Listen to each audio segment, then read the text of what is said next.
चलिए, good evening everybody. क्या आप सभी को मेरी आवाज और वीडियो क्लियर है? चलिए, क्या आप सभी को मेरी आवाज और वीडियो क्लियर है? मेरे ख्याल से सभी को मेरी आवाज और वीडियो क्लियर होगी। लेक्चर को हम लोग स्टार्ट करते हैं, ठीक है। चलिए, तो कल हम लोग देख रहे थे स्ट्रिंग इफिशिएंसी को इंप्रूव करने के मेथड, ठीक है। कल मैंने आपको बताया था कि स्ट्रिंग इफिशिएंसी को इंप्रूव करने के लिए हम लोग तीन मेथड यूज करते हैं, ठीक है। पहला मेथड था कि आपका स्ट्रिंग इफिशिएंसी को इंप्रूव करने के लिए हम लोग लॉन्गर क्लास आर्म क्या कर सकते हैं, यूज कर सकते हैं। तो बिल्कुल करेक्ट है, क्रॉस आर्म की लेंथ को बढ़ा के हम लोग अपनी स्ट्रिंग एफिशिएंसी को इंप्रूव कर सकते हैं। लेकिन हम क्रॉस आर्म की लेंथ को इनफाइनाइट नहीं कर सकते, एक लिमिट तक ही बढ़ा सकते हैं, ठीक है। तो अभी आपने देखा होगा कि जो क्रॉस आर्म होती है वो उसकी जो लेंथ होती है वो ठीक ठाक होती है, छोटी क्रॉस आर्म नहीं होती। तो हम अपनी क्रॉस आर्म की लेंथ को एक लिमिट तक बढ़ा के की वैल्यू को 0.1 तक कम कर सकते हैं, और जिससे मेरी स्ट्रिंग एफिशिएंसी एक लिमिट तक बढ़ जाती है। मतलब आप देखेंगे प्रैक्टिकली जो है 0.1 तक अगर के की वैल्यू आती है तो स्ट्रिंग एफिशिएंसी 85 से 90% के आसपास आ जाती है। लेकिन एक्चुअली में हम स्ट्रिंग एफिशिएंसी 100% करना चाहते हैं, ठीक है। क्या करना चाहते हैं? 100%। तो उसके लिए हम लोग कुछ और भी मेथड्स क्या करते हैं, यूज करते हैं, ठीक है। तो एक दूसरा मेथड है जिसका नाम है that is called capacitance grading method, ठीक है। कौन सा मेथड? कैपेसिटेंस ग्रेडिंग मेथड क्या करते हैं, हम लोग यूज करते हैं। लेकिन ये मेथड प्रैक्टिकली यूज किया नहीं जाता, लेकिन इस मेथड से हम लोग क्या कर सकते हैं, अपनी स्ट्रिंग इफिशियंसी को क्या कर सकते हैं, 100% कर सकते हैं। लेकिन प्रैक्टिकल कंडीशन में इस मेथड को यूज नहीं किया जाता है। प्रैक्टिकल कंडीशन में स्ट्रिंग एफिशिएंसी को 100% बनाने के लिए आपका दैट इज हम लोग गार्ड रिंग क्या करेंगे, यूज करेंगे, जो हमारा नेक्स्ट मेथड होगा। तो इस मेथड में हम करते क्या है, कैपेसिटेंस ग्रेडिंग का मतलब होता है कि हम लोग क्या करते हैं इस मेथड में, आपका जो है डिफरेंट डिफरेंट साइज की डिस्क को क्या करते हैं, यूज करते हैं। मतलब एक साइज की डिस्क ना यूज करके डिफरेंट डिफरेंट साइज की डिस्क को क्या करते हैं, यूज करते हैं। और जैसे ही आप अपने स्ट्रिंग में डिफरेंट डिफरेंट साइज की डिस्क को क्या करेंगे, यूज करेंगे, तो आपके हर एक डिस्क के क्रॉस वोल्टेज। तो इस मेथड में हम लोग ये निकालेंगे कि जैसे ही मैं डिफरेंट साइज की डिस्क यूज करूंगा, हर एक डिस्क के क्रॉस वोल्टेज समान आ जाएगा। तो वोल्टेज को मैं समान मान लूंगा, और समान मानने के बाद मुझे आपका टॉप मोस्ट डिस्क के रिस्पेक्ट में सेकंड डिस्क का कैपेसिटेंस कितना रखना होगा, थर्ड डिस्क का कैपेसिटेंस कितना रखना होगा, फोर्थ डिस्क का कैपेसिटेंस कितना रखना होगा, इन कैपेसिटेंस को कैलकुलेट करना है, ठीक है। और इस मेथड में जो के डिफाइन होता है, के डिफाइन होता है शंट कैपेसिटेंस डिवाइडेड बाई आपका जो टॉप मोस्ट डिस्क है उसका सेल्फ कैपेसिटेंस, ठीक है। क्योंकि हर एक डिस्क का कैपेसिटेंस अलग अलग होगा, सेल्फ कैपेसिटेंस अलग। में ये भी पूछा जाता है कि आपका कैपेसिटेंस ग्रेडिंग मेथड में किस साइज का कैपेसिटेंस आपका जो है कहाँ लगाते हैं। तो जो सबसे ऊपर जो है, जो हमारी डिस्क लगी होती है, उसका साइज सबसे कम होता है। अगर उसका साइज सबसे कम होगा तो उसका जो कैपेसिटेंस होगा वो आपका कैसा होने वाला है, वो आपका सबसे कम होने वाला है। और जो बॉटम में डिस्क लगी होती है उसका साइज कैसा होता है, सबसे बड़ा होता है। और अगर साइज सबसे बड़ा होगा तो उसका कैपेसिटेंस क्या ज्यादा होगा, ठीक है। अब मैं आपको समझाने की कोशिश करता हूँ, ठीक है। समझने की कोशिश करिए और लिखेंगे नहीं, ठीक है। चलो, प्रैक्टिकली अगर मैं बात करूंगा, प्रैक्टिकल कंडीशन में आपका जो वोल्टेज का डिस्ट्रीब्यूशन होता है वो कैसा होता है, नॉन यूनिफॉर्म होता है। क्योंकि हम लोग एक ही साइज की डिस्क क्या करते हैं, यूज करते हैं, ठीक है। तो मैं स्ट्रिंग बना रहा हूँ, और मतलब स्ट्रिंग इंसुलेटर बना रहा हूँ, और उसमें चार डिस्क बनाने जा रहा हूँ। और लेकिन अभी इन चारों डिस्क का साइज कैसा है, सेम है। अगर चारों डिस्क का साइज सेम होगा तो चारों डिस्क का कैपेसिटेंस भी क्या होगा, सेम होगा। और अगर चारों डिस्क का कैपेसिटेंस सेम होगा तो आप देखेंगे करंट का डिस्ट्रीब्यूशन नॉन यूनिफॉर्म होता है। करंट का डिस्ट्रीब्यूशन नॉन यूनिफॉर्म क्यों होता है? क्योंकि शंट कैपेसिटेंस बनता है, हवा में कैपेसिटेंस बनता है, जिसकी वजह से हर एक डिस्क से अलग अलग करंट क्या करेगा, पास करेगा। करंट अलग है, इंपीडेंस सबका सेम है, तो वोल्टेज की वैल्यू कैसी होगी, सबकी अलग अलग होगी, ठीक है। अब हम इन वोल्टेज को सेम करना चाहते हैं तो कैसे करेंगे, ठीक है। तो यहां पर मैं बना रहा हूं, पहले समझने की कोशिश करिएगा, ठीक है। नाउ फोर डिस्क का स्ट्रिंग इन्सुलेटर बना रहा हूं, डायरेक्टली मैं उसका इलेक्ट्रिकल इक्विवेलेंट मॉडल बना रहा हूं। Now this is nothing but the this is your this is your अगर रुक जाता है तो मुझे इंटीमेट कर दीजिएगा, ठीक है। और मैं वॉइस नहीं खोल पाऊंगा क्योंकि जो है नॉर्मली आप लोग शोर बहुत करते हैं, ठीक है। ग्राउंड और अर्थ दैट इज 0 वोल्ट, ठीक है। चार डिस्क मैंने ली है, कितनी डिस्क ली है, चार डिस्क। तो मेरे 4 सेल्फ कैपेसिटेंस, अभी सारी डिस्क के साइज सेम है। अगर साइज सेम है तो कैपेसिटेंस भी सेम होगा।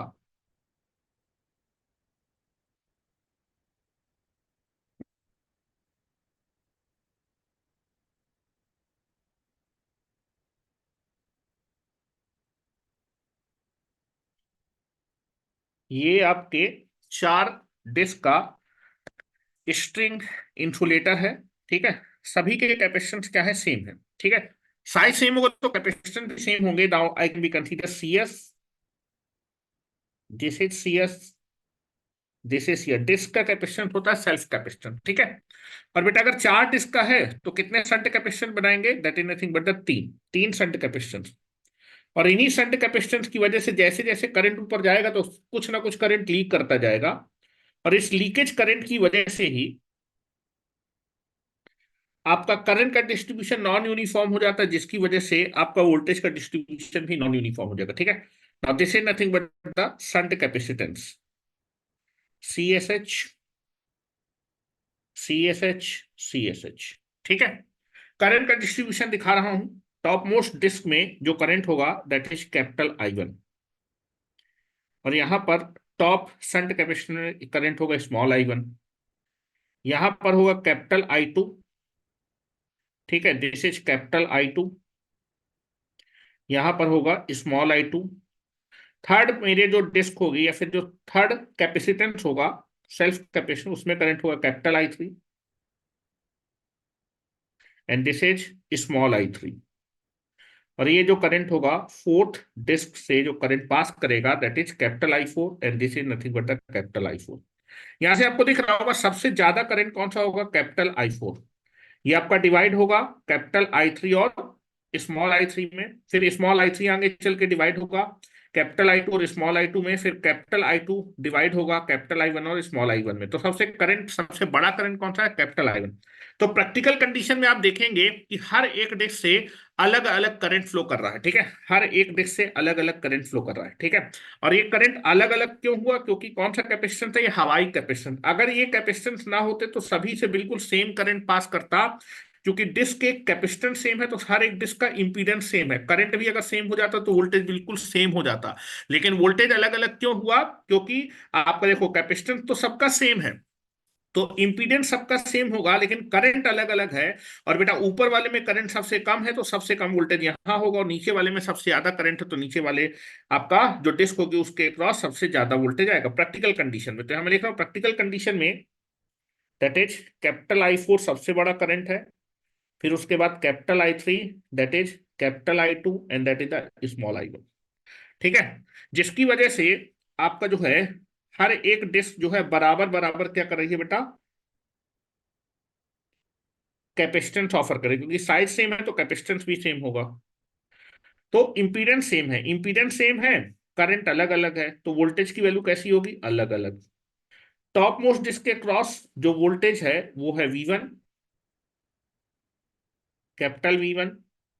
सेकेंड कैपेसिटेंस के क्रॉस वोल्टेज है वी टू, फिर capital V three, and this is capital V four. ठीक है, सबसे जिस डिस्क में सबसे ज्यादा करंट उस डिस्क के क्रॉस वोल्टेज भी सबसे ज्यादा, जिस डिस्क में सबसे कम करंट उस डिस्क के क्रॉस वोल्टेज भी क्या होगा, सबसे कम। तो इस करंट का डिस्ट्रीब्यूशन, जो करंट का डिस्ट्रीब्यूशन है वो नॉन यूनिफॉर्म है, जिसकी वजह से वोल्टेज का डिस्ट्रीब्यूशन भी कैसा होगा, नॉन यूनिफॉर्म। सबसे बड़ा वोल्टेज वी फोर, फिर वी थ्री, फिर V two, and that is V one. तो अगर आपसे पूछा जाए कि प्रैक्टिकल कंडीशन में और अगर वोल्टेज का डिस्ट्रीब्यूशन नॉन यूनिफॉर्म है, तो मैंने बताया था स्ट्रिंग इफिशिएंसी कैसी होगी, वोल्टेज का डिस्ट्रीब्यूशन नॉन यूनिफॉर्म होगा तो स्ट्रिंग इफिशिएंसी 100% से कम होगी। क्या मेरी बात क्लियर है, स्ट्रिंग इफिशिएंसी 100% से क्या होगी बेटा, कम होने वाली है। ठीक है, तो बेटा आपसे बोला जाए कि भाई वोल्टेज का स्ट्रिंग एफिशिएंसी 100% से कम क्यों हुई प्रैक्टिकल कंडीशन में, क्योंकि वोल्टेज का डिस्ट्रीब्यूशन नॉन यूनिफॉर्म हुआ। वोल्टेज का डिस्ट्रीब्यूशन नॉन यूनिफॉर्म क्यों क्यों क्योंकि करंट का डिस्ट्रीब्यूशन नॉन यूनिफॉर्म था। और करंट का डिस्ट्रीब्यूशन अलग अलग या फिर नॉन यूनिफॉर्म होने का मेन कारण क्या था, ये हवाई कैपेसिटेंस जो बन रहा था। क्या मेरी बात क्लियर है, इतनी बात क्लियर होगी, प्रैक्टिकल कंडीशन में ये होता है। अब आपका मेन मुद्दा है कि आप इस स्ट्रिंग एफिशिएंसी को 100% करना चाहते हैं। ठीक है, ठीक है, स्टिंग एफिशिएंसी को 100% करना चाहते हैं, लेकिन के से आप कोई छेड़छाड़ी नहीं, क्योंकि के को बदलने के लिए या तो आपको क्या करना पड़ेगा, शंट कैपेसिटेंस छेड़खानी करनी पड़ेगी, या फिर सेल्फ कैपेसिटेंस से। ठीक है, तो जनरली हम लोग सेम ही साइज की डिस्क लगाते हैं। ठीक है, इसलिए हम लोग, मैंने बोला था कि सेल्फ कैपेसिटेंस छेड़खानी नहीं करते। अब हम क्या करने जा रहे हैं, हम लोग सोच रहे हैं वी विल फॉर द हम लोग स्टिंग एफिशिएंसी को इंप्रूव करने जा रहे हैं। तो हमने सोचा कि यार जो है, अब जरा देखिएगा, हेलो, मुझे हर एक डिस्क का क्या करना है बेटा, वोल्टेज सेम करना है। ध्यान से देखो, हर एक डिस्क का वोल्टेज मैं क्या करने जा रहा हूँ, सेम करने जा रहा हूँ। अच्छा, डिस्क का जो वोल्टेज है वो कैपेसिटर का वोल्टेज है, क्योंकि हर एक डिस्क क्या ऑफर कर रही है, कैपेसिटी फैक्टर ऑफर कर रही है। बोर्ड पे देखो, बोर्ड पे मुझे हर एक डिस्क का वोल्टेज क्या करना है, सेम करना है। और डिस्क का voltage nothing but the capacitor का वोल्टेज। तो मैं कैपेसिटर का वोल्टेज लिखने जा रहा हूँ, ध्यान से देखिएगा। कैपेसिटर के वोल्टेज का फार्मूला जो होता है, कैपेसिटर का वोल्टेज होता है that is nothing but the capacitor का करंट मल्टीप्लाइड बाई कैपेसिटर का इंपीडेंस। क्या होता है, कैपेसिटर का इंपीडेंस। और कैपेसिटर का impedance is nothing but the, you can be taken here, capacitive reactance. ठीक है, कैपेसिटर का इंपीडेंस क्या हो, कैपेसिटर का reactance, that is nothing but the capacitive reactance multiplied by XC. क्या इतनी बात समझ में आ रही है? कैपेसिटर का वोल्टेज क्या होगा, कैपेसिटर का वोल्टेज, प्योर कैपेसिटर जो डिस्क होती है वो प्योर कैपेसिटिव फैक्टर ऑफ है, कैपेसिटर का जो वोल्टेज होगा। ठीक है, डिस्क का वोल्टेज बोले फिर कैपेसिटर, क्योंकि डिस्क कैपेसिटिव फैक्टर ऑफ कर रही है। तो वोल्टेज अक्रॉस ईच डिस्क या फिर voltage across each capacitance is nothing but equal to capacitor का करंट मल्टीप्लाइड बाई कैपेसिटर का इंपीडेंस। प्योर कैपेसिटर है तो कितना इंपीडेंस ऑफर करेगा, that is nothing but the XC will be there. और आपसे पूछे कि भाई जो है आपको हर एक डिस्क के क्रॉस वोल्टेज कैसा चाहिए, सेम कांस्टेंट, हर एक डिस्क के क्रॉस जो वोल्टेज है वो सेम चाहिए। ठीक है, लेकिन प्रैक्टिकल कंडीशन में क्या होता है, ठीक है, वोल्टेज आपका जो है हर एक डिस्क का साइज क्या है, सेम है, तो that is nothing but the capacitance same होगा, कैपेसिटेंस सेम होगा तो दैट इज रिएक्टेंस की वैल्यू क्या है, सेम। लेकिन करंट अलग अलग है, इसलिए वोल्टेज कैसा हो जाता है, अलग अलग हो जाता है। अब आप क्या करना चाहते हैं, वोल्टेज सेम करना चाहते हैं, लेकिन करंट कैसा है, अलग अलग। अगर करंट अलग, इस चीज को आप कांस्टेंट करना चाहते हैं, ठीक है, that you want to capacitor के हर एक डिस्क के क्रॉस वोल्टेज कैसा हो, सेम। सेम का मतलब होता है कांस्टेंट, हर एक डिस्क के क्रॉस वोल्टेज कैसा रहे, कांस्टेंट, एक समान। लेकिन बेटा हर एक डिस्क से कैसा करंट पास करेगा, क्योंकि शंट कैपेसिटेंस तो रहेगा ही, तो हर एक डिस्क से क्या करेगा, करंट अलग अलग होगा, हर एक डिस्क से करंट कैसा होगा, अलग अलग। ठीक है, इन दोनों का प्रोडक्ट आपको कैसा चाहिए, कांस्टेंट। करंट अलग अलग है तो हर एक डिस्क का इंडक्टिव या फिर हर एक डिस्क का इंडक्टिव कैपेसिटेंस कैसा होना चाहिए, फिर आपका दैट इज कैपेसिटिव रिएक्टेंस कैसा होना चाहिए, अलग अलग होना चाहिए। ठीक है, जिसका अगर करंट अलग अलग है दैट इज इंपीडेंस भी अलग अलग होगा, तभी दोनों का जो प्रोडक्ट है वो कैसा आ सकता है, कांस्टेंट आ सकता है। क्या मेरी बात क्लियर है? ये चीज आपको फिक्स चाहिए। ठीक है, आपको हर एक डिस्क का वोल्टेज कैसा चाहिए, सेम चाहिए, कांस्टेंट चाहिए। लेकिन हर एक डिस्क से कैसा करंट पास करेगा, अलग अलग करंट पास करेगा। तो बेटा अगर करंट अलग अलग है तो बेटा that is nothing but the हर एक कैपेसिटर का जो रिएक्टेंस होना चाहिए, कैपेसिटिव रिएक्टेंस होना चाहिए, वो भी अलग अलग होना चाहिए। क्यों, अगर ये कांस्टेंट हुआ, करंट अलग है तो वोल्टेज अलग अलग है। वोल्टेज कांस्टेंट चाहने के लिए अगर करंट अलग अलग है तो हर एक डिस्क का कैपेसिटिव रिएक्टेंस भी कैसा होना चाहिए, अलग अलग होना चाहिए। ठीक है, और अगर ये अलग अलग है, ये भी अलग अलग है, तो दोनों का जो प्रोडक्ट है वो कांस्टेंट हो सकता है। ठीक है, अब क्यों है यहां पर लिख रहा हूं, तो इसका मतलब आप ये बोल सकते हैं that is nothing but the, अगर ये कांस्टेंट चाहिए तो करंट की वैल्यू जरा निकालो जरा, करंट की value, current is equal to हो जाएगा voltage divided by capacitive reactance. हर एक डिस्क के क्रॉस वोल्टेज कैसा चाहिए, सेम, सेम मतलब कांस्टेंट। हर एक डिस्क के क्रॉस वोल्टेज कैसा चाहिए, कांस्टेंट चाहिए, कैसा चाहिए, constant.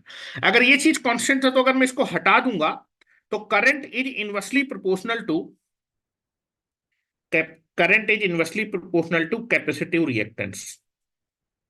Current is inversely proportional to capacitive reactance, जो बता रहा हूं सुनते जाइए।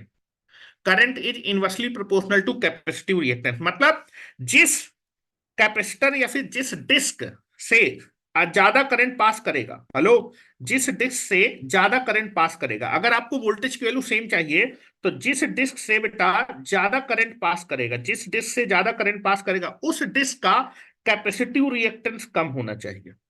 क्या होना चाहिए? कैपेसिटिव रिएक्टेंस कम होना चाहिए। ठीक है। और बेटा जिस डिस्क से आपका कम करंट पास करे, उस डिस्क का कैपेसिटिव रिएक्टेंस ज्यादा होना चाहिए। क्या मेरी बात क्लियर है? जिस डिस्क से कम करंट पास करे, उस डिस्क का कैपेसिटिव रिएक्टेंस ज्यादा होना चाहिए, तभी आपका जो है वोल्टेज क्या हो सकता है? समान हो सकता है। यहां मैं लिखने की कोशिश करूं, समझिएगा। मैंने बोला, तो यहां से मुद्दे की बात समझिएगा। आपसे मैंने बोला कि जो बॉटम, हेलो, आपको हर एक डिस्क के क्रॉस वोल्टेज कैसा चाहिए? सेम कांस्टेंट चाहिए। लेकिन आप देखेंगे जो बॉटम मोस्ट डिस्क होती है, हेलो, बॉटम मोस्ट डिस्क से सबसे ज्यादा करंट पास करता है। अगर करंट की वैल्यू ज्यादा है तो दैट इज कैपेसिटिव रिएक्टेंस कैसा होना चाहिए? कम। ये ज्यादा है तो ये कम होना चाहिए, तभी दोनों का प्रोडक्ट कांस्टेंट हो सकता है। क्या मेरी बात क्लियर है?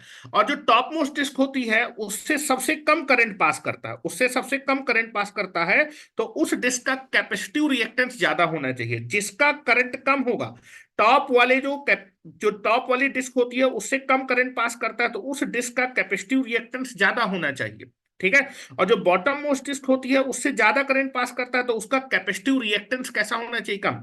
एक ज्यादा होगा, एक कम होगा, तो प्रोडक्ट कांस्टेंट आ जाएगा। एक अगर कम होगा, दूसरा ज्यादा होगा, तो आपका प्रोडक्ट कैसा हो जाएगा? कांस्टेंट आ जाएगा। क्या मेरी बात क्लियर है? जितना मैंने बोला वो बिल्कुल क्लियर होना चाहिए। ठीक है। तो अब बात करते हैं जरा टॉप मोस्ट डिस्क के बारे में। टॉप मोस्ट डिस्क में हम लोग किस साइज का डिस्क लगाएंगे? छोटे साइज की डिस्क लगाएंगे कि बड़े साइज की डिस्क लगाएंगे? समझिएगा। अब मैं यहां पर कुछ चीजें लिख रहा हूं। ठीक है। टॉप मोस्ट डिस्क के बारे में बात कर रहे हैं। ठीक है। Top most disc, top most disc, top most disc और the disc nearer to the cross arm,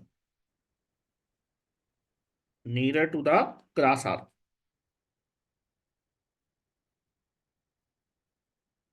और साइज,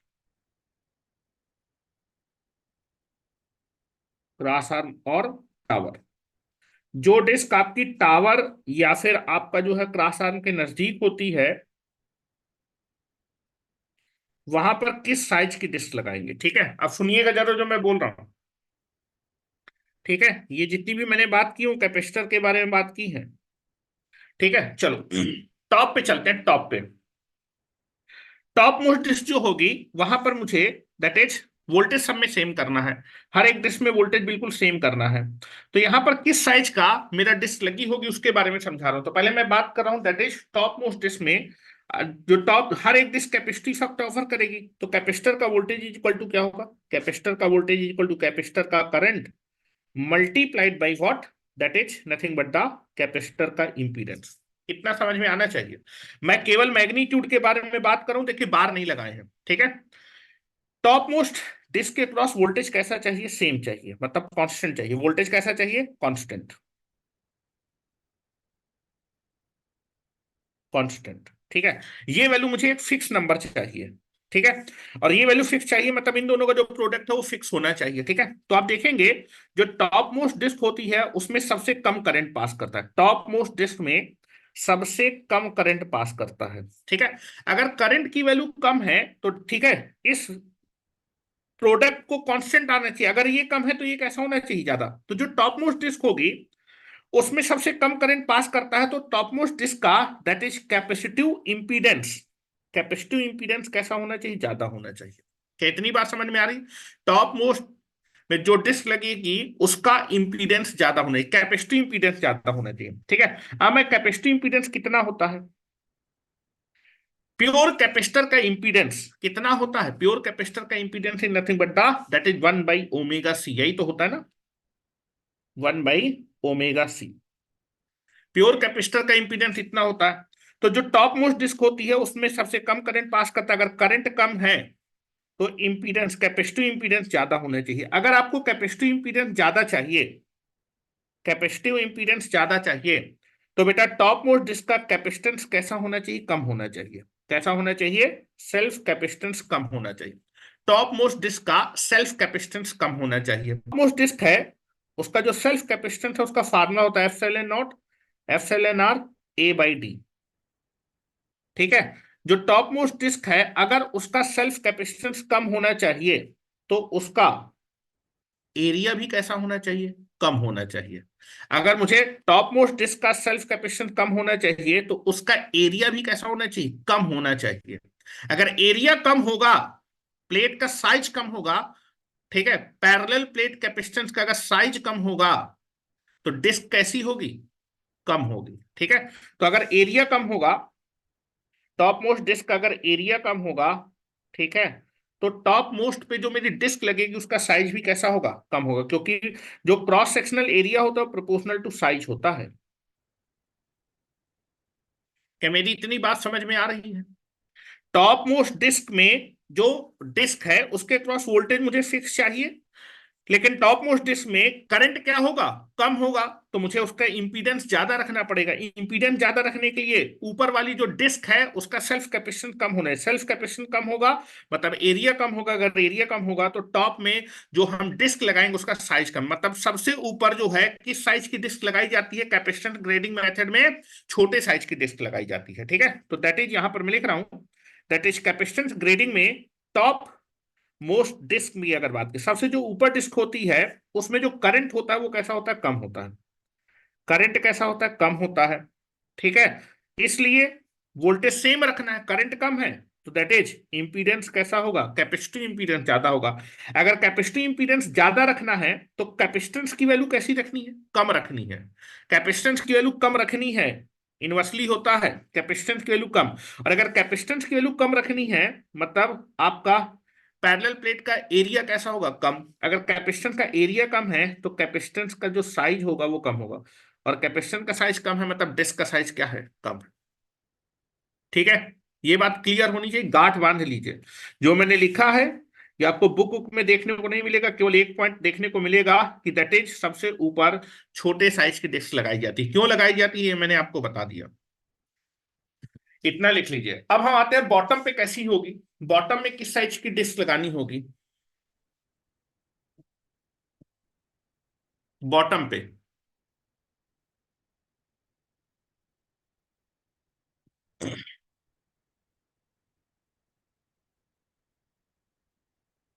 बॉटम पे किस साइज की डिस्क लगानी होगी उसको भी समझते हैं। और जैसे ही बेटा मैं इन साइज की डिस्क लगा दूंगा ना, हेलो, जैसे ही आप बॉटम पे आपने देखो, टॉप में आपने निकाला कि यहां पर छोटे साइज की डिस्क होगी, फिर बॉटम में सबसे बड़े साइज की, जैसे ही आप अलग अलग साइज की डिस्क लगा देंगे वोल्टेज क्या हो जाएगा, सेम हो जाएगा। और वोल्टेज सेम हो जाएगा तो अगर साइज अलग अलग है तो कैपेसिटेंस भी अलग अलग होंगे, तो उन कैपेसिटेंस की वैल्यू हम लोग कैलकुलेट करेंगे कि यार सेकंड नंबर पे जो हमने डिस्क लगाई है उसका कैपेसिटेंस कितना होगा टॉप के रिस्पेक्ट में, इसका कैपेसिटेंस कितना होगा, इसका कैपेसिटेंस कितना होगा। साइज अगर अलग अलग है तो उनके करस्पॉन्डिंग कैपेसिटेंस हमें निकालने पड़ेंगे, ये एग्जामिनेशन में पूछा जाता है। ठीक है, हाँ क्या आयुष मेरी बात समझ रहे हो तुम? चलो नेक्स्ट आते हैं बॉटम मोस्ट डिस्क के बारे में। ठीक है, बॉटम मोस्ट डिस्क में किस साइज की डिस्क लगाई जाती है, कैपेसिटेंस ग्रेडिंग मेथड में किस साइज की डिस्क लगाई जाती है, लिखो, that is bottom most disk. Bottom most disk, या फिर हम किस डिस्क के बारे में बात करें, वो डिस्क जो कंडक्टर के सबसे नजदीक है, बॉटम मोस्ट डिस्क, या फिर disk which is nearer to the conductor, which is nearer to the conductor,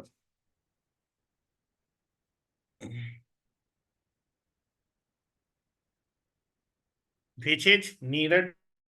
ठीक है, चलो बात करते हैं जो बॉटम मोस्ट डिस्क है।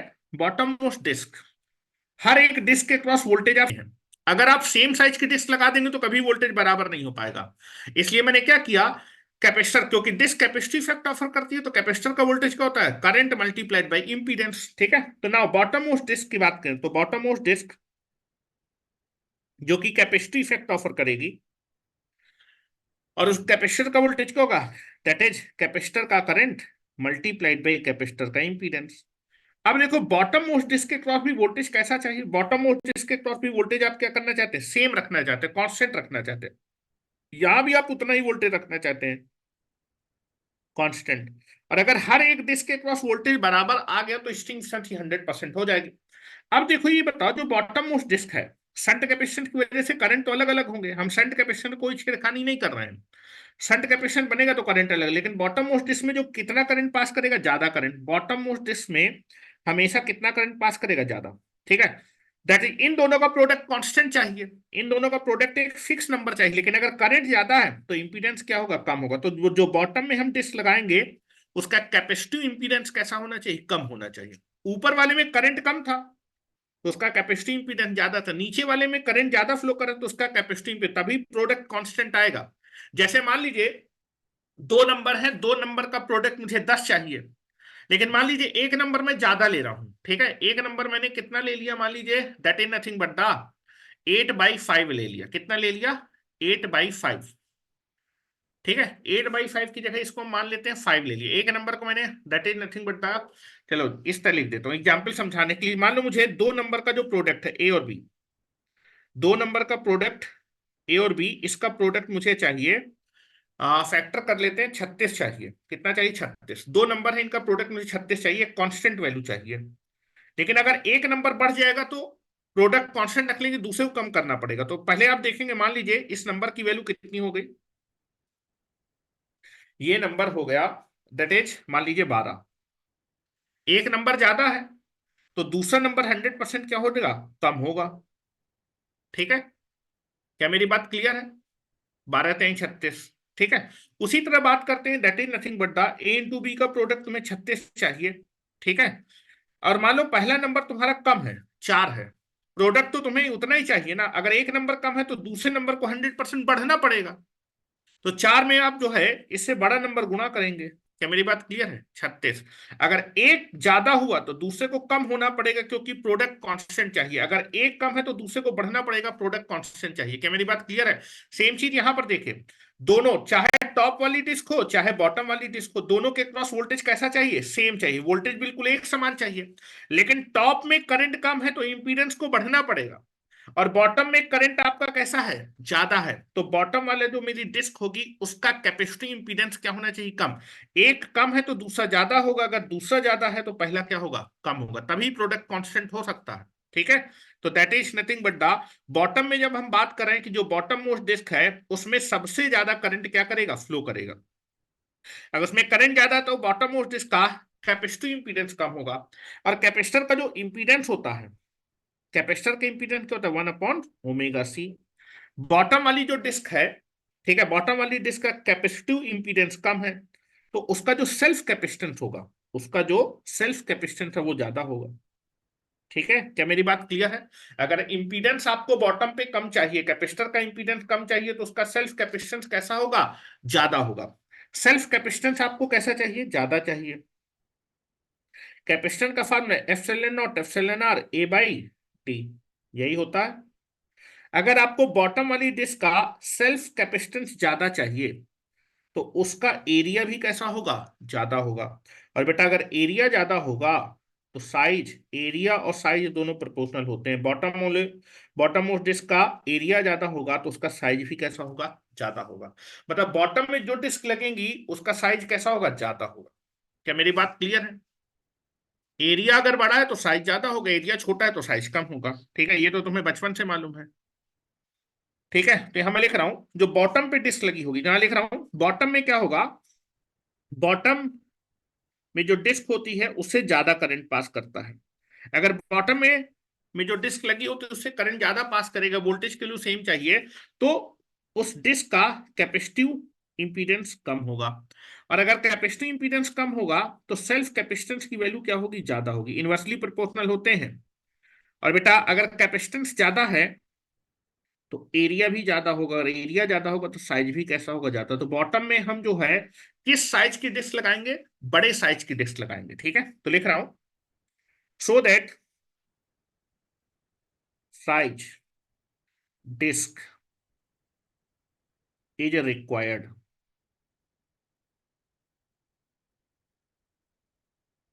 इन the bottom most side,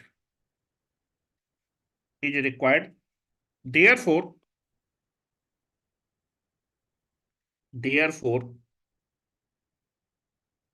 therefore the bottommost disk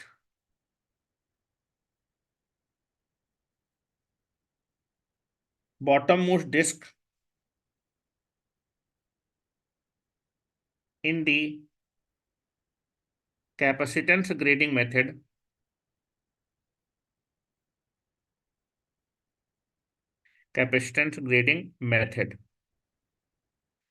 is largest size की जो डिस्क होगी वो सबसे बॉटम में लगाई जाती है। इसका मतलब, मेरा कहने का मतलब है कि कैपेसिटेंस ग्रेडिंग में सबसे ऊपर वाली जो डिस्क होगी उसका साइज सबसे कम होगा, और जैसे आप ऊपर से नीचे की तरफ आते जाएंगे साइज डिस्क के क्या होते जाएंगे, बढ़ते जाएंगे। सबसे बॉटम पे आप सबसे बड़े साइज की डिस्क लगाएंगे। क्या मेरी बात क्लियर है? और ऐसा करने से फायदा क्या होगा कि ऊपर की जो डिस्क है उसका साइज कम है तो उसका एरिया कम होगा, उसका एरिया कम होगा तो उसका कैपेसिटेंस कम होगा, उसका कैपेसिटेंस कम होगा तो आपका कैपेसिटिव इंपीडेंस ज्यादा होगा। कैपेसिटिव इंपीडेंस ज्यादा है तो दैट इज करंट की वैल्यू उसमें क्या फ्लो करेगी, कम फ्लो करेगी, तो वोल्टेज की वैल्यू क्या आ जाएगी, सेम आ जाएगी। नीचे जो हमारे पास बॉटम मोस्ट डिस्क पे जो हमारा डिस्क होगी उसका साइज क्या होगा, बड़ा होगा। साइज बड़ा होने से दैट इज एरिया बढ़ जाएगा। एरिया अगर ज्यादा होगा तो सेल्फ कैपेसिटेंस भी ज्यादा होगा। जिस डिस्क का सेल्फ कैपेसिटेंस ज्यादा होगा उसका कैपेसिटिव इंपीडेंस कम होगा। और आपका नीचे वाली डिस्क में इंपीडेंस कम है, करंट ज्यादा है, तो वोल्टेज की वैल्यू क्या होगी, कांस्टेंट आ जाएगी। तो हर एक डिस्क में बराबर बराबर जो है वोल्टेज क्या हो जाएगा, दिखाई देने लगे। क्या मेरी बात क्लियर है? चलो, लेकिन क्या ये बताओ, यहां पर हमने, अच्छा के जीरो, इंपीडेंस कितना, इनफाइनेट। इनफाइनेट मतलब ओपन सर्किट। तो क्या हम के की वैल्यू यहां पर जीरो बना रहे हैं? नहीं, के की वैल्यू जीरो नहीं बना रहा, मतलब शंट कैपेसिटेंस एग्जिस्ट करेगा। जब मैं इस मॉडल में आपका जो है फिगर बनाऊंगा इलेक्ट्रिकल मॉडल, तो मैं शंट कैपेसिटेंस तो एग्जिस्ट करेगा क्योंकि करंट अलग अलग है। हेलो, करंट अलग अलग है। देखो नीचे वाली से सबसे ज्यादा करंट पास कर रहा है। करंट अलग अलग पास होने के बावजूद आपने क्या किया है, इंपीडेंस को जो है क्या कर दिया, बदल दिया है, तो प्रोडक्ट कांस्टेंट आ गया। ठीक है, क्लियर है ना? तो यहां पर शंट कैपेसिटेंस बनेगा। शंट कैपेसिटेंस होने के बावजूद, करंट का डिस्ट्रीब्यूशन अलग होने के बावजूद, हर एक डिस्क के क्रॉस बराबर बराबर वोल्टेज आएगा। ठीक है, वोल्टेज क्या हो जाए, बराबर। तो हम इसका उल्टा करेंगे, वोल्टेज बराबर मान लेंगे। अलग अलग साइड है तो वोल्टेज बराबर मान लेंगे और कैपेसिटेंस को कैलकुलेट कर लेंगे कि यार सेकंड नंबर पे कितना कैपेसिटेंस लगाना पड़ेगा, थर्ड नंबर में कितना कैपेसिटेंस लगाना पड़ेगा, फोर्थ नंबर में कितना कैपेसिटेंस लगाना पड़ेगा, अगर आप स्ट्रिंग एफिशिएंसी या फिर वोल्टेज का डिस्ट्रीब्यूशन एक समान करना चाहते हैं। ठीक है, तो लिखे जरा इसमें, ये लिख लिया क्या आप लोगों ने? हो गया? आगे चल सकते हैं? हो गए हो तो चलो चले। अरे थम्स अप दिखा दी करो, सैमसंग SM। हाँ चलो, हाँ चलो। In the capacitance grading method, in the capacitance grading method we connect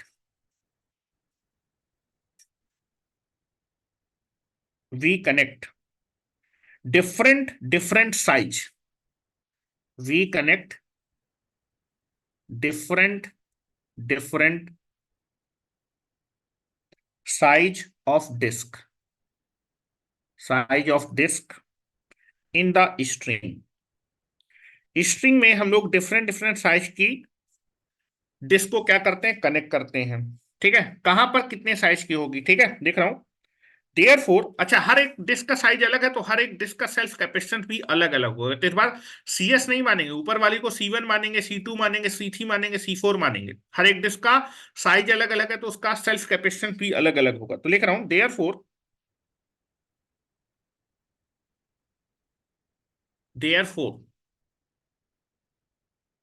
therefore each disk each disk offer offer different capacitance, different self capacitance, self capacitance, different self capacitance for maintaining different self capacitance. अगर आप uniform voltage का distribution बनाना चाहते हैं, for maintaining, for maintaining the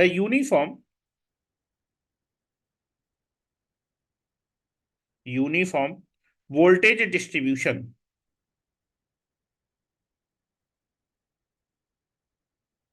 voltage distribution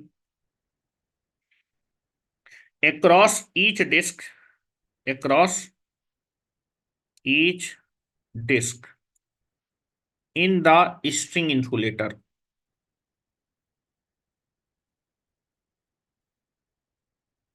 each disk, each disk in the string insulator, we connect, we connect,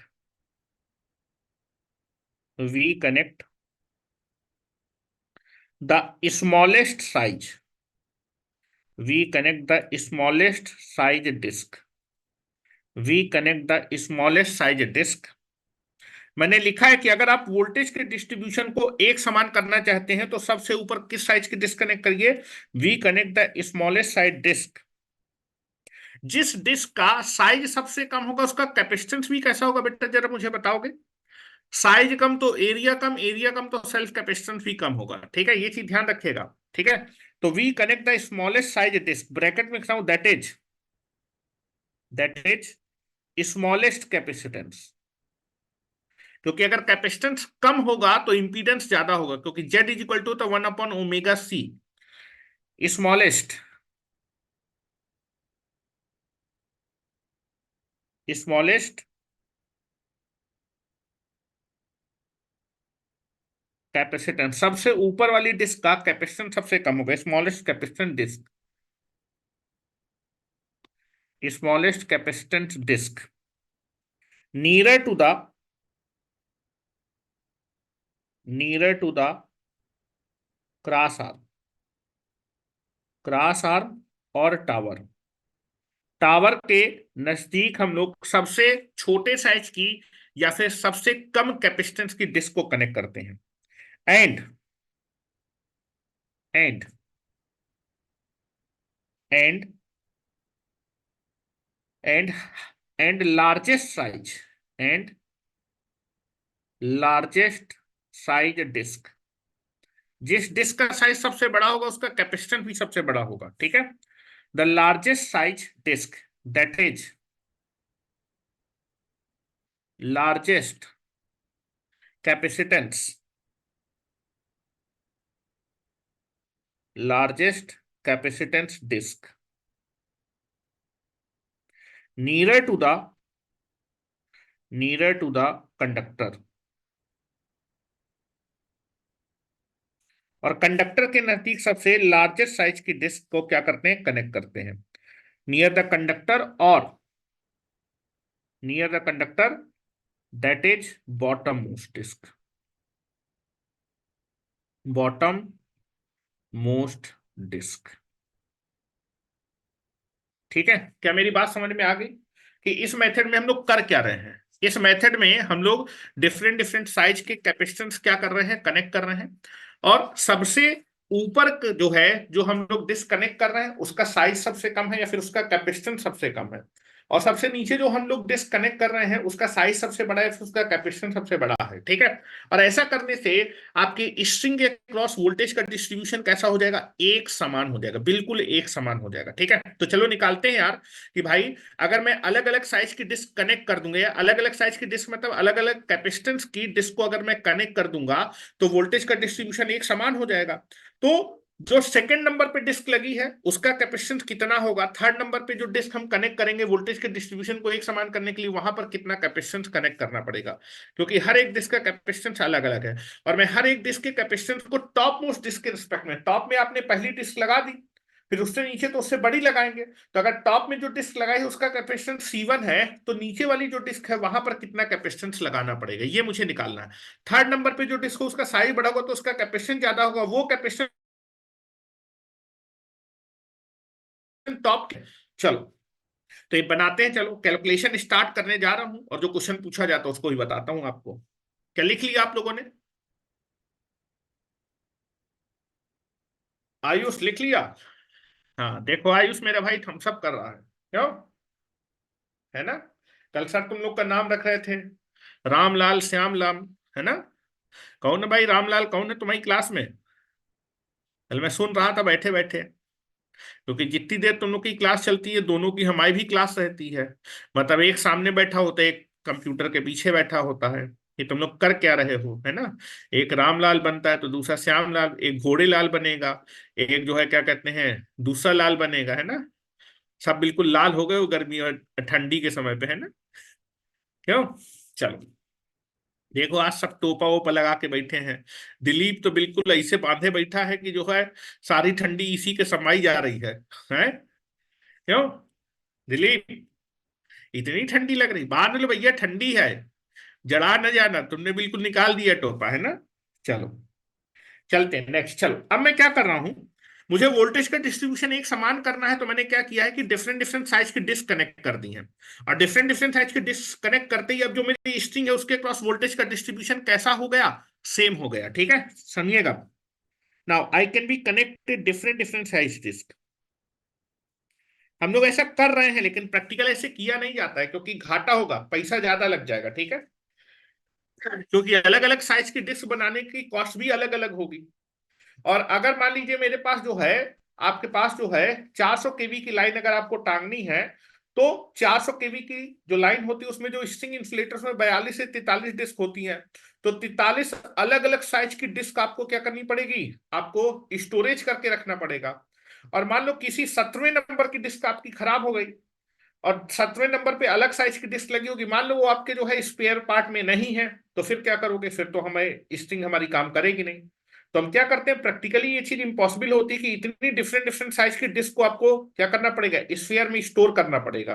ठीक है, जो कि प्रैक्टिकली वेरी वेरी आपका एक्सपेंसिव प्रोसेस होगा। ठीक है, इसलिए हम लोग सेम साइज की डिस्क ही हमेशा क्या करेंगे, यूज करेंगे। लेकिन सेम साइज की अगर डिस्क यूज करोगे तो दिक्कत फिर से आ जाएगी कि स्ट्रिंग एफिशिएंसी जो तुम्हारी होगी, क्योंकि करंट का डिस्ट्रीब्यूशन हमेशा अलग अलग होगा इन शंट कैपेसिटेंस की वजह से, तो वोल्टेज अलग अलग आएगा। तो फिर हमें कुछ करना पड़ेगा, अभी करेंगे। अभी तो हमने ये सोचा कि यार क्या करते हैं, अलग अलग साइज की डिस्क लगा डालते हैं। तो तुमने क्या किया कि अपने वोल्टेज के डिस्ट्रीब्यूशन को एक समान करने के लिए अलग अलग साइज की, सबसे ऊपर 4 ही डिस्क का मैं इंसुलेटर बना रहा हूं। सबसे ऊपर कैसी डिस्क लगाई, छोटे साइज की डिस्क लगाई, मैं दिखा रहा हूं। फिर उसके नीचे उससे थोड़ा बड़े साइज की डिस्क, देखो मैंने डिस्क का साइज बढ़ा दिया। उससे नीचे और बड़े साइज की डिस्क लगाई, और सबसे नीचे तुमने सबसे बड़े साइज की डिस्क लगाई। ठीक है, this is nothing but the called the capacitance grading method. ठीक है, this is the disk one, ये आपकी डिस्क वन है, ये आपकी डिस्क टू है,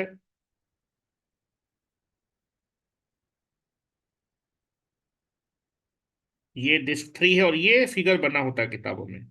ये कैपेसिटेंस ग्रेडिंग मेथड में ये करते हैं, और ये पावर कंडक्टर है। आप डिफरेंट डिफरेंट साइज की डिस्क कनेक्ट कर देते हैं। ठीक है, now this is the earth और ग्राउंड। ठीक है, ये आपका टावर है,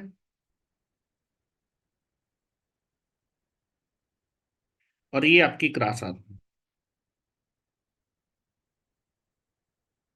और जैसे ही आपने अलग अलग साइज की डिस्क लगाई, अब ये जो स्ट्रिंग इंसुलेटर है, हर एक डिस्क अलग अलग कैपेसिटेंस ऑफर कर रही है। ऊपर जो है जो डिस्क है, उसका साइज कम है तो उसका कैपेसिटेंस कम है, तो उसका इंपीडेंस ज्यादा, करंट कम इंपीडेंस ज्यादा, वोल्टेज सेम। यहां पर साइज ज्यादा है तो कैपेसिटेंस ज्यादा है, तो कैपेसिटिव इंपीडेंस कम है तो करंट ज्यादा, इंपीडेंस कम तो वोल्टेज सेम। तो वोल्टेज हर एक डिस्क के क्रॉस सेम आ गया है। क्या मेरी बात क्लियर है? अब मुझे देखना है कि यार जो है सेकंड नंबर पे जो डिस्क लगाई इसका कैपेसिटेंस टॉप के रिस्पेक्ट में कितना है, थर्ड वाली डिस्क का कैपेसिटेंस टॉप के रिस्पेक्ट में कितना है, और जो बॉटम में डिस्क लगी है उसका कैपेसिटेंस टॉप में कितना है, मुझे कैपेसिटेंस निकालने। अब जो है इलेक्ट्रिकल एनालिसिस करने के लिए, इलेक्ट्रिकल एनालिसिस करने के लिए हमने इसका कौन सा मॉडल बनाएंगे, electrical equivalent model. Draw, draw the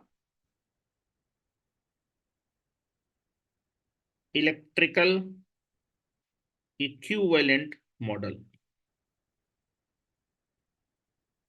मैं इलेक्ट्रिकल इक्विवेलेंट मॉडल बना रहा हूं। Now this is nothing but the electrical equivalent model, this is your earth.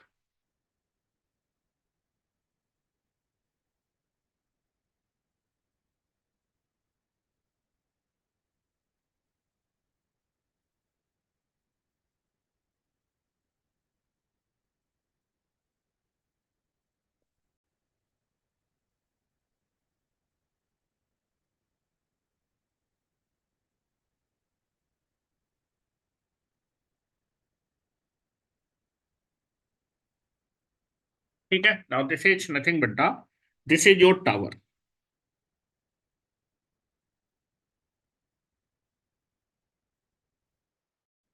ये आपकी क्रॉस आर्म।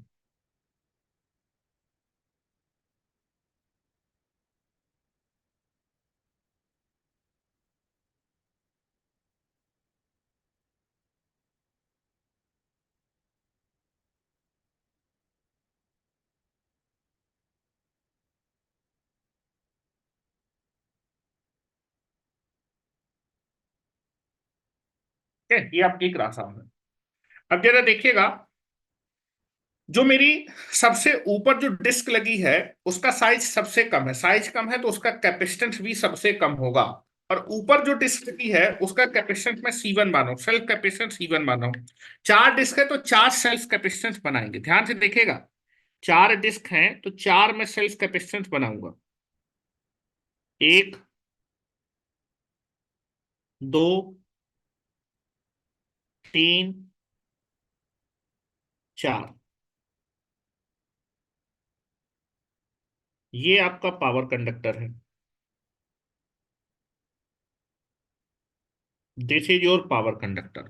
ठीक है, ये आपका power conductor, this is your power conductor. ऊपर वाली डिस्क का साइज सबसे कम है तो उसका सेल्फ कैपेसिटेंस सबसे कम है, उसको मैंने C1 मान लिया।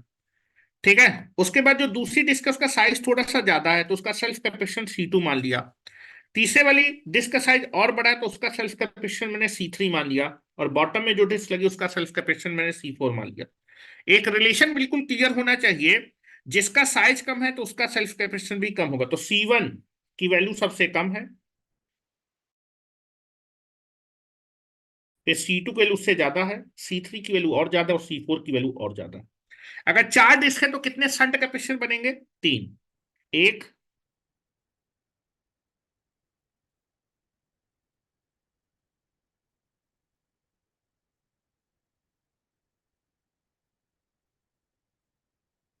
कितने शंट कैपेसिटेंस बनेंगे?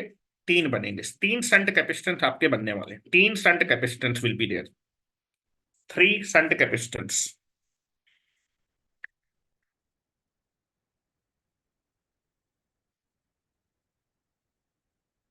एक, दो, तीन।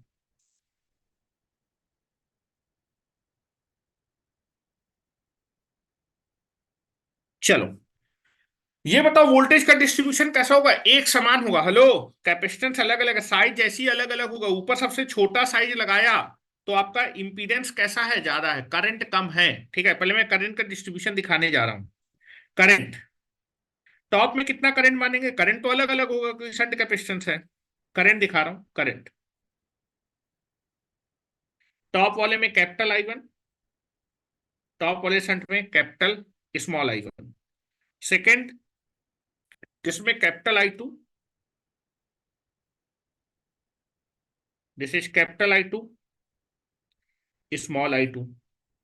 तीसरी डिस्क में capital I3, this is capital I3, this is small I3। And this is bottom disk में जो करंट होगा कैपिटल I4। करंट की वैल्यू कैसी होगी बेटा? करंट दैट इज बॉटम पे सबसे ज्यादा करंट, फिर उससे और कम, फिर उससे और कम, और फिर सबसे टॉप वाली डिस्क में करंट कैसा होगा? सबसे कम।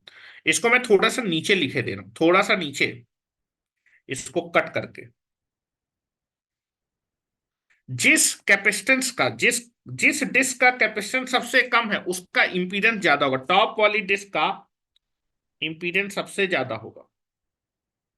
फिर नीचे वाली का उससे कम होगा, फिर थर्ड वाली का सबसे कम होगा, और फोर्थ वाली का कैपेसिटेंस सबसे ज्यादा तो उसका इंपीडेंस सबसे कम होगा। तो ध्यान से देखिए, ऊपर वाली डिस्क का इंपीडेंस ज्यादा, करंट कम, तो वोल्टेज दोनों का प्रोडक्ट कांस्टेंट। नीचे इंपीडेंस कम और करंट ज्यादा, तो product that is current multiplied by impedance voltage. दिख रहा होगा, दिख रहा होगा, ये आपका ज्यादा है ये कम है, तो प्रोडक्ट कांस्टेंट। एक कम है तो दूसरा ज्यादा, प्रोडक्ट कांस्टेंट, जिसकी वजह से वोल्टेज का डिस्ट्रीब्यूशन कैसा होगा, एक समान होगा। इसलिए हर एक डिस्क के क्रॉस वोल्टेज का डिस्ट्रीब्यूशन कैसा होगा, एक समान। जैसे ही आपने अलग अलग साइज लगाया, तो ऊपर का इंपीडेंस कम, ऊपर का इंपीडेंस ज्यादा, और करंट कम, तो वोल्टेज की वैल्यू सेम। मैं मान रहा हूं वोल्टेज कितना है, वी। हर एक डिस्क के क्रॉस वोल्टेज कितना आ गया, वी। हर एक डिस्क के क्रॉस वोल्टेज वी, बिल्कुल एक समान वोल्टेज। और अगर मैं स्ट्रिंग के क्रॉस वोल्टेज पूछूंगा, फेज वोल्टेज कितना होगा, फेज वोल्टेज डिस्क के वोल्टेज के सम के बराबर, फेज वोल्टेज होगा 4V। चार डिस्क है ना, फेज वोल्टेज की वैल्यू जो होगी, सारे डिस्क के वोल्टेज को ऐड कर दीजिए तो कितना आ जाएगा, this is phase voltage. Phase voltage जो होगा वो बराबर होगा 4V के। इसमें किसी को कोई दिक्कत नहीं होनी चाहिए, बस कैपेसिटेंस की वैल्यू निकालनी है। वोल्टेज समान आ गया, तो सेकंड नंबर पे जो डिस्क लगी है उसका कैपेसिटेंस निकालना है, थर्ड नंबर पे, फोर्थ नंबर पे। चलो इनको मान लेते हैं, that is node A, B, C. A, B, C. अच्छा यहां पर वोल्टेज बताओ, सबसे जो ऊपर शंट कैपेसिटेंस है उसके क्रॉस वोल्टेज कितना होगा। यहां पर वी है तो यहां भी वी होगा। यहां पर कितना होता था, V1 + V2, तो यहां पर V और V कितना हो जाएगा, 2V। यहां पर कितना होता था, V1 + V2, ये V1 होता था, ये V2 होता था, V3 होता था। V1 + V2 + V3, यहां पर कितना होगा, 3V। इसमें किसी को कोई समस्या, यहां पर V, यहां पर 2V, और यहां पर 3V। क्या किसी को कोई दिक्कत, इन वोल्टेज में किसी को कोई दिक्कत। V1 की वैल्यू, यहां पर V1 होता था तो यहां भी V1 होता था। यहां पर कितना होता था, V1 + V2, लेकिन V1 की वैल्यू भी V है, V2 वैल्यू भी V है, तो यहाँ 2V हो गया। यहां पर होता था V1 + V2 + V3, V1 V1 V3, ये सब V है, तो 3V हो जाएगा। चलो कैपेसिटेंस निकाल डालते हैं, हो गया।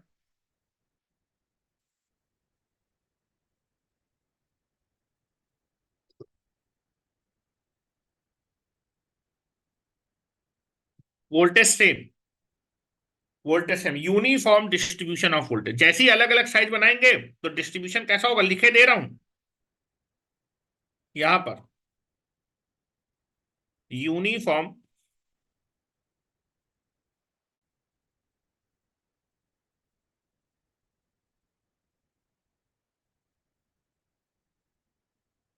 Distribution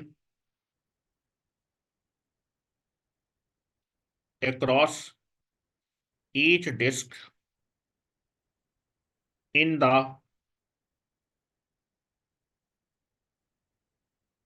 string insulator।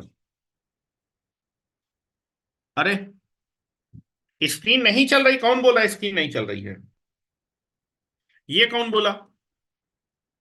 बिल्कुल फटाफट स्क्रीन चल रही है, तो मुझको ना पढ़ाओ। तुम जिस क्लास में पढ़ चुके हो मुझे जमाने होगा उस क्लास को, मैंने तो वो क्लास पढ़ी ही नहीं है ना।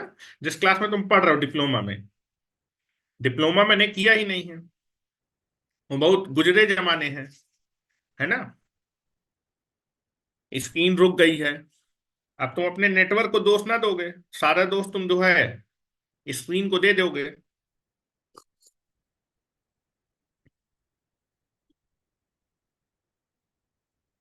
फिगर बना लीजिए, कैलकुलेशन करने जा रहे हैं, C2 C3 C4 की वैल्यू निकालनी है।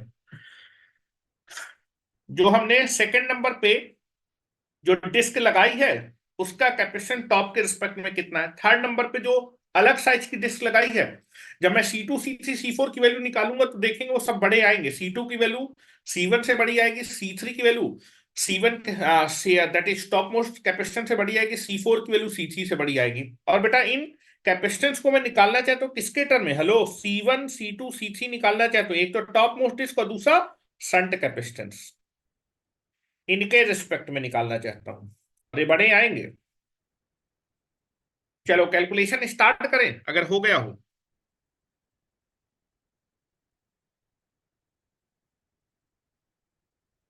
आयुष, कहाँ चलेगा तुम?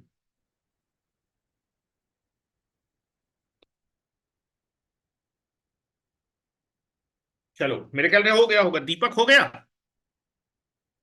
चलो आगे चलते हैं। चलो अब मैं C2 वैल्यू निकालने जा रहा हूं भाई। सेकंड नंबर पे जो मैंने डिस्क लगाई है उसका कैपेसिटेंस टॉप मोस्ट और संट कैपेसिटेंस के रिस्पेक्ट में, क्योंकि ये भी कैपेसिटेंस देखो, मैंने आपको बताया कि ये जो है साइज अलग अलग कर दिए। तो ये जो मैंने साइज अलग की, ऊपर तो तुम कोई भी साइज लगा दो, लेकिन जब नीचे लगाओगे तो इससे बड़ा साइज होगा। फिर इसके नीचे जो लगाओगे उसका साइज उससे बड़ा होगा, और सबसे नीचे इसका। तो ये जो हमने कैपेसिटेंस लगाए हैं, ठीक है, ये जो डिस्क लगाई है इनका कैपेसिटेंस कितना है टॉप और संट, संट में भी आपका कैपेसिटेंस बनेगा, उसके रिस्पेक्ट में निकालने जाना है। ठीक है। इस समय अगर स्ट्रिंग एफिशिएंसी पूछी जाए तुमसे कितनी है, 100% है। हेलो, मैं निकाल भी देता हूँ स्ट्रिंग एफिशिएंसी 100% है कि नहीं है। यूनिफॉर्म अगर वोल्टेज का डिस्ट्रीब्यूशन है, तो अगर यूनिफॉर्म डिस्ट्रीब्यूशन होता है तो स्ट्रिंग एफिशिएंसी कितनी आती है, 100%। मैं लिखे दे रहा हूं और निकाल के भी यहां दिखा दे रहा हूं, ये कितनी है, 100%। क्यों? क्योंकि फार्मूला तुमने पढ़ा है। स्ट्रिंग एफिशिएंसी का जो फार्मूला होता है, that is nothing but the formula होता है phase voltage divided by number of disk multiplied by the voltage across the disk which is nearer to the conductor. 4 disk वाले में V4 होता है। ये बताओ, आपका जैसी आपने अलग अलग साइज लगाई तो आपका जो फेज वोल्टेज है वो कितना है, सारे डिस्क के क्रॉस वोल्टेज सेम हो गया, V हो गया। तो फेज वोल्टेज कितना हो गया, 4V हो गया। फेज वोल्टेज कितना है, 4V। नंबर ऑफ डिस्क 4 है। और बॉटम मोस्ट डिस्क के क्रॉस वोल्टेज कितना है, V है। This is V into 100। तो ये 100% ही तो आ रहा है। स्टिंग एफिशिएंसी 100% है। मैथमेटिकल भी मैंने लिख दिया।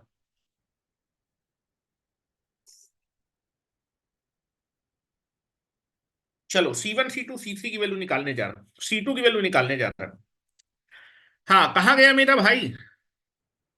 कौन था मेरा भाई? आयुष मेरा भाई। हाँ आयुष, C2 की वैल्यू निकालने के लिए कहां पर KCL? A पर KCL। C3 की वैल्यू निकालने के लिए B पर KCL, और C4 की वैल्यू निकालने के लिए पॉइंट C पर KCL। क्या मेरी बात क्लियर है? Very good. पहले इतना लिख लो तुम लोग। तुम लोग भी चाय वाय पीते रहा करो, बगल में चाय बना के रख लिया करो, है ना। You can B feel very good. बनाए रखे हो कपिल, है ना। हाँ देखो, बनाए रखे हुए हैं कि सर चाय पी रहे हैं तो हम भी चाय पियेंगे, हम किसी से कम थोड़ा है ना। ये देखो दीपक, पानी बोतल हर चीज रखे हुए है, चाय समोसा जलेबी, कह रहा है कि हर एक चीज जो है अवेलेबल है सर। चलो चले, आ जाओ। Apply the KCL। Apply the KCL। भाई अंकित, तुम इतने सीरियस क्यों रहते हो? हैं? इतना सीरियस है लाइफ में? सीरियस देखो, लाइफ में जो है, कई लोगों का एक ही मोटिव होता है कि जॉब लग जाना, है ना। जॉब नहीं लगी तो हमें कुछ हुआ नहीं। अरे रहो, ये जॉब अब तो आराम से लग जाता है। थोड़ा सा अगर तुम अपनी लाइफ के लिए सीरियस हो जाओगे तो जॉब तो ऑटोमेटिक, मतलब सीरियस होने का मतलब you can be maintain the discipline for 1 year, 100% you can B succeed the examination. ठीक है, अगर एक साल आप सीरियस हो जाए, थोड़ा सा चीजों से दूर रहें, ठीक है, जो सोशल मीडिया होता है बाकी सारी चीजें होती है, और अपना पूरा फोकस आप स्टडी में लगा दे, तो कोई ऐसा एग्जामिनेशन बना नहीं दुनिया में जिसको क्रैक ना किया जा सके केवल एक साल में। ठीक है, तो थोड़ा सा सीरियस हो, बाकी तो एंजॉय करते रहना चाहिए। हाँ, job is not a success. भैया आजकल जो है बिना जॉब के जो है आगे की चीजें नहीं होती दीपक, है ना। ये तुम लोग सोच लेते हो, ऐसा नहीं है। स्क्रीन नहीं चल रही है, स्क्रीन चल रही है भाई। ठीक है, चलो। हाँ आते हैं, चलो। नोड ए पे KCL लगा रहे हैं। Apply KCL at node A. और जो मैं तुम लोग को पढ़ा देता हूं उसके बाद एक बार तुम लोग किताब पढ़ लिया करो। किताब पढ़ने का मतलब है तुम किताब खोलोगे ना तो तुम केवल 15 मिनट लगेगा, जो आर्टिकल मैंने पढ़ाया होगा पढ़ने में, उसे तुम लोग को कॉन्फिडेंस लेवल और बढ़ जाएगा। Apply the KCL at node A. लेकिन तुम लोग को किताबें पढ़ने की आदत ही नहीं है, ठीक है। नोड ए पे केसीएल लगा रहे हैं, नोड ए पे केसीएल लगाएंगे तो sum of incoming current is equal to sum of outgoing current. Incoming current capital I two, outgoing current capital I one और स्मॉल आई वन है। That is capital I two incoming current, capital I two incoming है, और outgoing कौन कौन से, capital I one और small I one. सारे current same direction में है, तो कैपिटल आई टू का जो मैग्नीट्यूड हो जाएगा वो कैपिटल आई वन और स्मॉल आई वन के बराबर हो जाएगा। इस बार आपको कैपेसिटेंस निकालने, वोल्टेज नहीं निकालने, वोल्टेज तो तुमने बराबर कर दिए हैं भाई, ठीक है। चलो कैपिटल आई टू क्या होगा, कैपिटल आई टू तुम्हारे डिस्क टू का करंट होगा, कैपिटल आई टू करंट। और कैपेसिटर का करंट होता है voltage multiplied by capacitance. Voltage कितना है वी, वोल्टेज कितना है वी, और कैपेसिटेंस कितना है, that is omega C two. Disk two का कैपेसिटेंस है सी टू, इसी सी टू को तुम्हें निकालना है। कैपिटल आई वन क्या है, कैपिटल आई वन क्या है, डिस्क वन का डिस्क वन का करंट, डिस्क वन या फिर कैपेसिटर करंट, कैपेसिटर का वोल्टेज मल्टीप्लाइड बाई कैपेसिटेंस, तो that is V into omega C one. और स्मॉल आई वन क्या है, टॉप शंट कैपेसिटर का करंट, और कैपेसिटर करंट क्या था, voltage multiplied by capacitance, voltage multiplied by capacitance. What is the voltage, V, और what is the capacitance, shunt capacitance. यहां से तुम देखोगे वी से वी उड़ जाएगा, इस बार वी से वी उड़ गया, ओमेगा से ओमेगा भी उड़ा दो, तो that is nothing but the disc two का सेल्फ कैपेसिटेंस कैलकुलेट हो जाएगा। कितना आ रहा है, C one plus C S H. तो अगर टॉप मोस्ट डिस्क में आप कितना कैपेसिटेंस लगा रहे हैं, C one, hello, top most disc में सबसे ऊपर अगर सी वन कैपेसिटेंस की डिस्क लगा रहे हैं, तो सेकंड नंबर पे जो हम डिस्क लगाएंगे उसका जो कैपेसिटेंस होगा वो C1 प्लस CSH के बराबर होगा। क्या मेरी बात क्लियर है? सेकंड नंबर पे जो डिस्क लगी उसका सेल्फ कैपेसिटेंस टॉप वाले से ज्यादा है, और कितना है, टॉप वाले का self capacitance plus shunt capacitance के बराबर। इतना कैपेसिटेंस अगर लगा देंगे तो टॉप और सेकंड नंबर की जो डिस्क होगी उनके वोल्टेज क्या हो जाएंगे, बराबर हो जाएंगे। सेकंड नंबर पे जो हमें डिस्क लगानी है उसका जो कैपेसिटेंस है वो कितना होना चाहिए, C1 प्लस CSH होना चाहिए। इतना लगाने से टॉप वाली और सेकंड नंबर वाली जो डिस्क होगी उनके वोल्टेज बराबर होंगे। देखो वोल्टेज तुमने बराबर रखे हैं, ठीक है। क्या मेरी बात क्लियर है? एग्जामिनेशन में पूछा हुआ क्वेश्चन है। थर्ड नंबर पे जो हमने डिस्क लगाई है वहां पर कितना कैपेसिटेंस लगाना है। आपने मान तो लिया कि C3 है, लेकिन इसकी वैल्यू अगर हम निकालें टॉप मोस्ट के रिस्पेक्ट में कितना, टॉप में पहली डिस्क जो आप लगाएंगे उसका कैपेसिटेंस, उसके रिस्पेक्ट में कितना कितना कैपेसिटेंस लगाना है ये निकाल रहे हैं, ठीक है। तो अप्लाई केसीएल C3 निकालने के लिए, apply KCL at node B, apply KCL at node B. Node B पे केसीएल लगा रहे हैं। हाँ अब इसकी नहीं चल रही है, हेलो, अब स्क्रीन रुक गई है, आ जाते हैं। एक बार स्क्रीन रुक गई।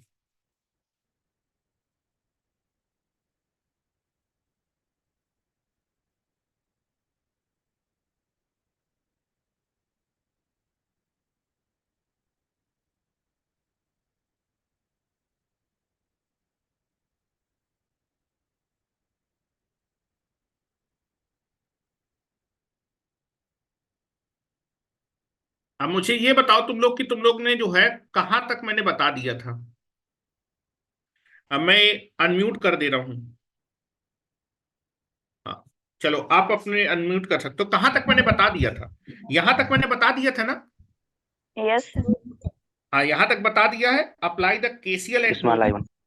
ठीक है चलो, यहां तक पहले तुम लोग लिख लो, मैं चाय खत्म करके आगे चलता हूं।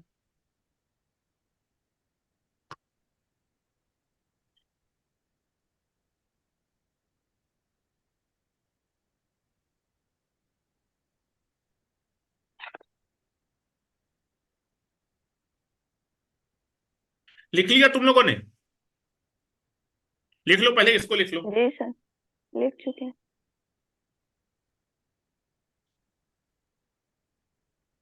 आयुष लिख लिया? जी सर, हो गया।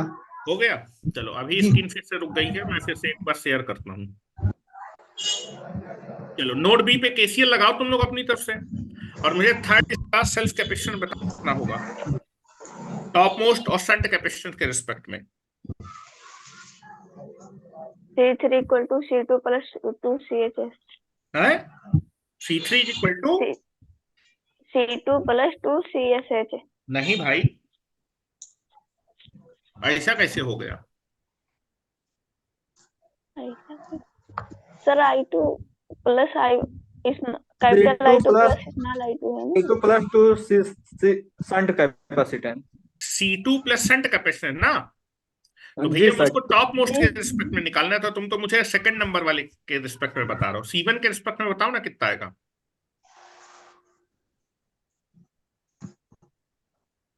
चलो मैं एक बार जो है मीटिंग को लीव कर रहा हूँ, फिर से इंटर कर रहा हूँ मीटिंग में, ठीक है? तुम लोग मीटिंग में बने रहना, क्योंकि स्क्रीन शेयर नहीं हो रही ठीक सर। है ना। मुझे केवल 1 मिनट लगेगा, I can be only 1 minute.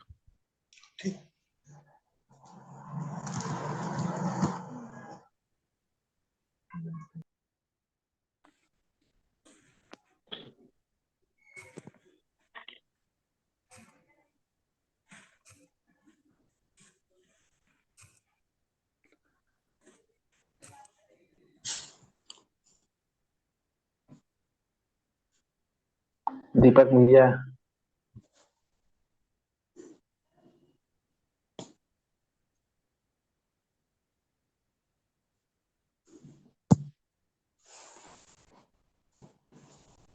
और दिलीप भैया का हाल चाल? ठीक है, रिकॉर्ड हो रहा है ना। शांत रहो।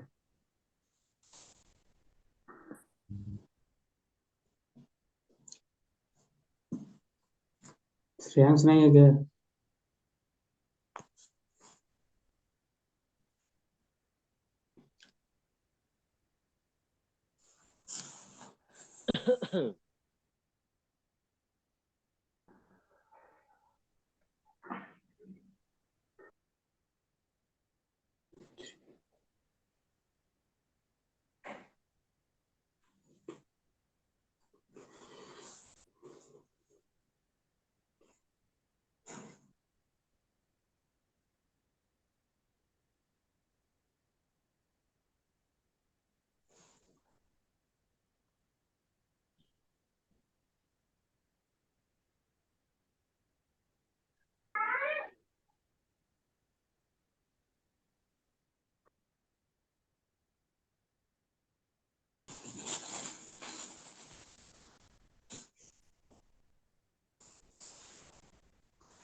हाँ सत्यम, तुम्हारा आंसर बिल्कुल सही है। C3 की जो वैल्यू होगी वो होगी C1 1 plus plus three 3 C F H CSH.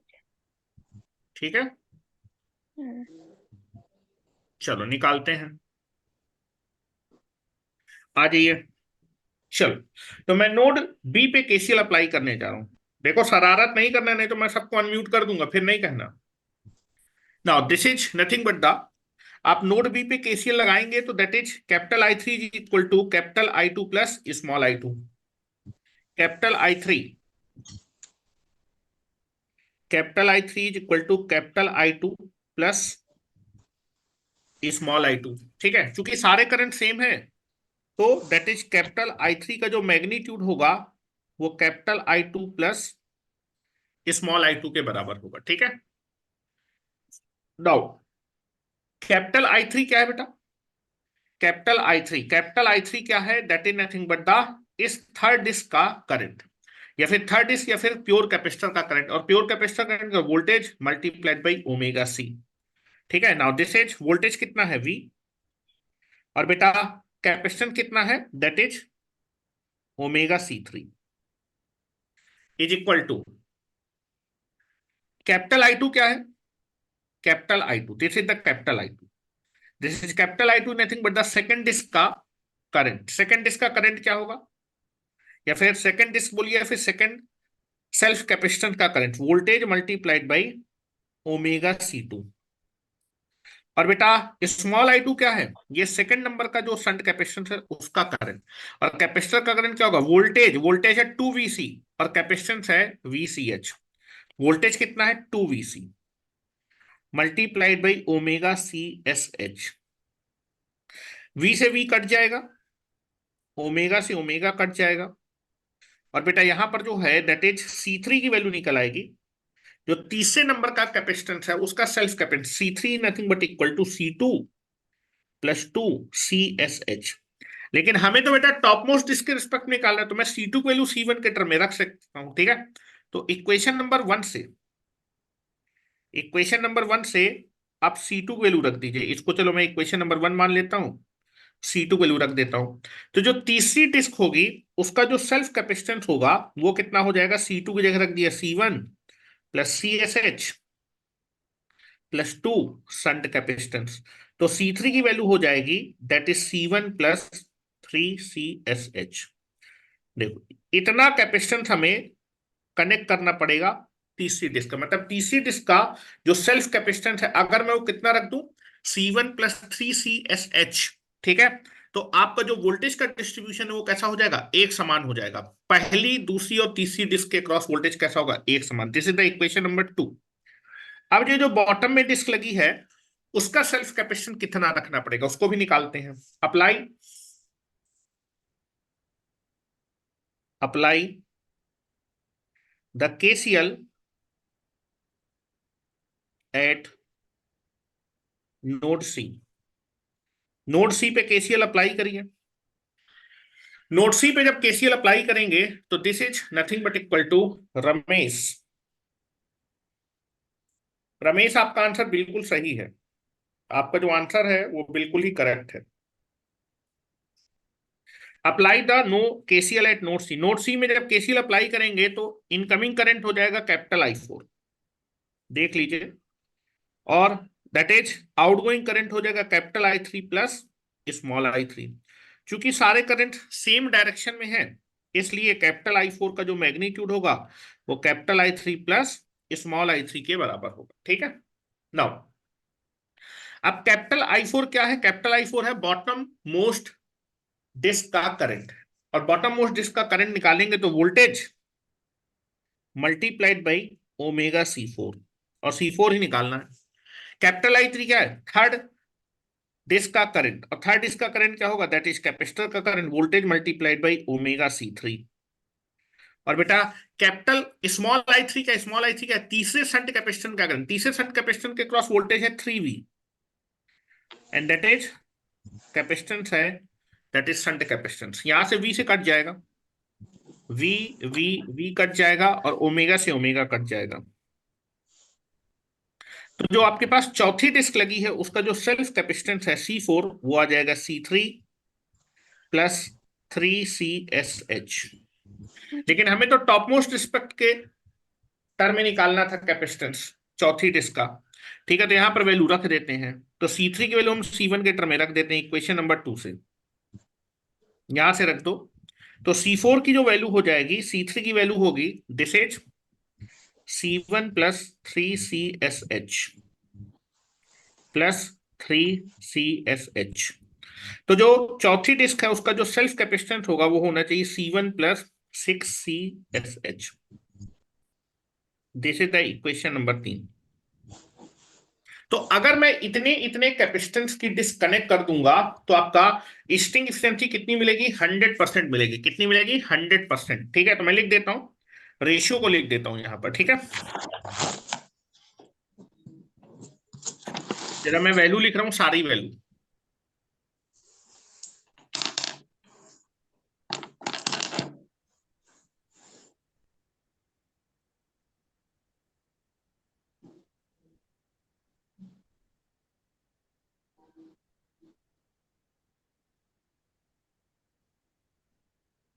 चलो,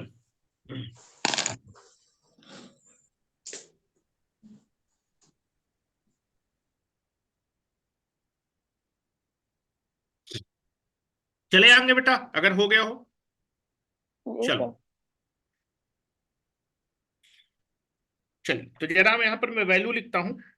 सेकंड जो मेरे पास डिस्क होगी उसका जो कैपेसिटेंस मैंने निकाला है C2, कितना निकाला है? C1 plus CSH। उसके बाद थर्ड जो मेरी डिस्क होगी उसका जो सेल्फ कैपेसिटेंस होगा कितना होगा? C1 plus 3CSH। और फोर्थ जो डिस्क होगी उसका सेल्फ कैपेसिटेंस होगा C1 प्लस 6CSH। यहां से तुम्हें दिखाई दे रहा होगा सबसे कम कैपेसिटेंस टॉप में लगा है। सेकेंड नंबर की जो डिस्क का कैपेसिटेंस है वो उससे बड़ा है। थर्ड नंबर की डिस्क का कैपेसिटेंस इससे बड़ा है। देखो, इसको मैं लिख सकता हूँ C1 plus CSH plus 2CSH। ठीक है, और सबसे बड़ा कैपेसिटेंस यहां पर लगा है। ठीक है, तो यहां से आप लिख सकते हैं that is C1 is less than C2 is less than C3 is less than C4। अगर इतना इतना कैपेसिटेंस आप कनेक्ट कर दें तो आपका वोल्टेज का डिस्ट्रीब्यूशन कैसा हो जाएगा? एक समान। तो इसको लिख लीजिए जरा। तो यहां से ये भी प्रूफ हो गया कि बॉटम में सबसे ज्यादा कैपेसिटेंस लगा है और टॉप में सबसे कम लगा है। टॉप में कितना लगा है? C1 लगा है। टॉप में C1 लगा है, तो लिख देता हूं। और उसके बाद दो केस डिस्कशन करेंगे। ठीक है, दो case. Hence hence the bottom most disk, hence the bottom most disk capacitance is highest so that जहां का कैपेसिटेंस ज्यादा होगा वहां का साइज भी ज्यादा होगा, क्योंकि C is equal to omega naught omega epsilon naught epsilon R A/D होता है। जहां का कैपेसिटेंस ज्यादा तो वहां की डिस्क, तो बॉटम में सबसे ज्यादा कैपेसिटेंस लगा है, तो सबसे बड़ी साइज की डिस्क कहां पर लगेगी? बॉटम में। So that largest largest size disk largest size disk is connected at the bottom most position. और मैंने वैल्यू भी निकला दी है, कितना कैपेसिटेंस कनेक्ट करना पड़ेगा, position. And the top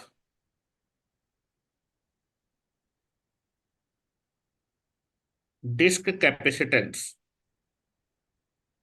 the top disk capacitance is smallest so that smallest size disk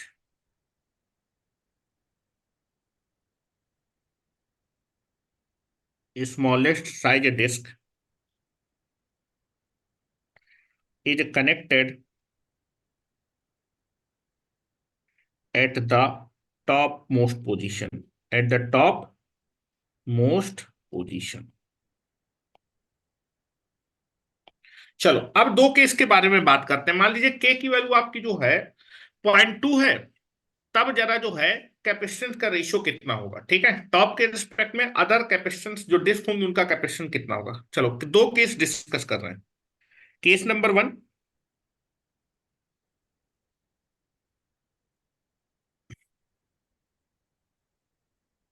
अच्छा पहले इस चीज को नोट करके लिख लो।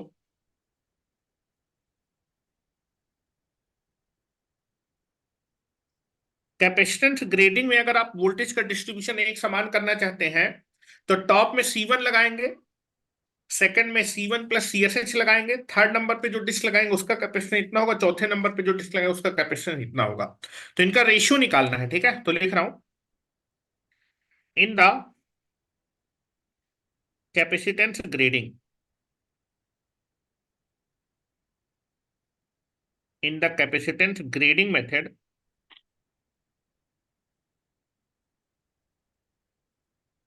in the capacitance grading method for maintaining, for maintaining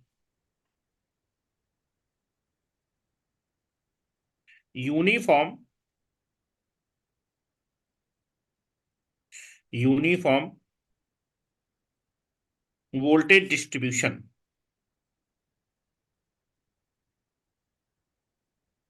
uniform voltage distribution across each disk in the string. String में हर एक disc के क्रॉस वोल्टेज का डिस्ट्रीब्यूशन एक समान करने के लिए जो रेशियो होगा डिस्क में,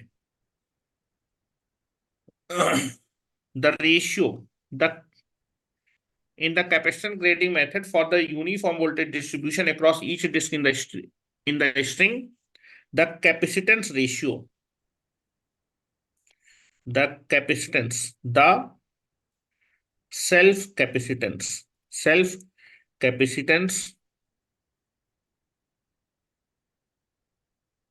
ratio of the disk, डिस्क के जो सेल्फ कैपेसिटेंस का रेशियो, टॉप मोस्ट डिस्क का कैपेसिटेंस C1 माना था, सेकंड डिस्क का कैपेसिटेंस सेल्फ कैपेसिटेंस C2 माना था, तीसरी डिस्क का सेल्फ कैपेसिटेंस C3 माना था, और चौथी डिस्क का सेल्फ कैपेसिटेंस C4 माना था। इनका रेशियो कितना होगा? तो C1 की वैल्यू तो बेटा C1 ही रखी है, जो सेकंड नंबर का जो डिस्क होगी उसका जो कैपेसिटेंस है उसको C1 के टर्म में अभी अभी निकाला, C2 वैल्यू कितनी होगी? C1 plus CSH। Third number पे जो हम डिस्क लगाएंगे उसका जो सेल्फ कैपेसिटेंस होगा वो टॉप के रिस्पेक्ट में कितना होगा? C1 plus 3CSH। और बेटा बॉटम मोस्ट में जो हम डिस्क लगाएंगे उसका कैपेसिटेंस होगा C1 प्लस 6CSH। ये रेशियो होता है, ठीक है। This is the ratio. अब यहां पर देखो K की डिफरेंट डिफरेंट वैल्यू के लिए इस रेशियो की वैल्यू कितनी आती है, एक नोट और करके लिखेंगे। जो हम कैपेसिटेंस ग्रेडिंग में आपका K डिफाइन करते हैं वो होता है CSH। जो K होता है वो shunt capacitance divided by self capacitance होता है। लेकिन कौन सा सेल्फ कैपेसिटेंस लेंगे? यहाँ तो सारे सेल्फ कैपेसिटेंस अलग अलग है। यहाँ देखो कैपेसिटेंस ग्रेडिंग में तो सारे सेल्फ कैपेसिटेंस अलग अलग हैं। तो हमेशा जो है कैपेसिटेंस ग्रेडिंग में जो K डिफाइन होता है उसमें टॉप मोस्ट डिस्क का सेल्फ कैपेसिटेंस लिया जाता है। पहले इतना लिखो, उसके बाद मैं K को ही डिफाइन कर रहा हूं, नोट करके लिखो। In capacitance grading method, in the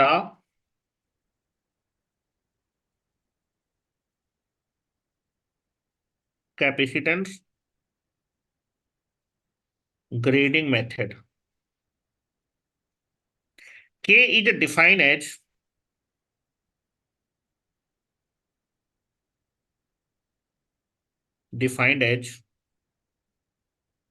the ratio of shunt capacitance to the C1। C1 is nothing but this is the top most, या फिर मैं इसे लिख देता हूं, रेशियो ऑफ shunt capacitance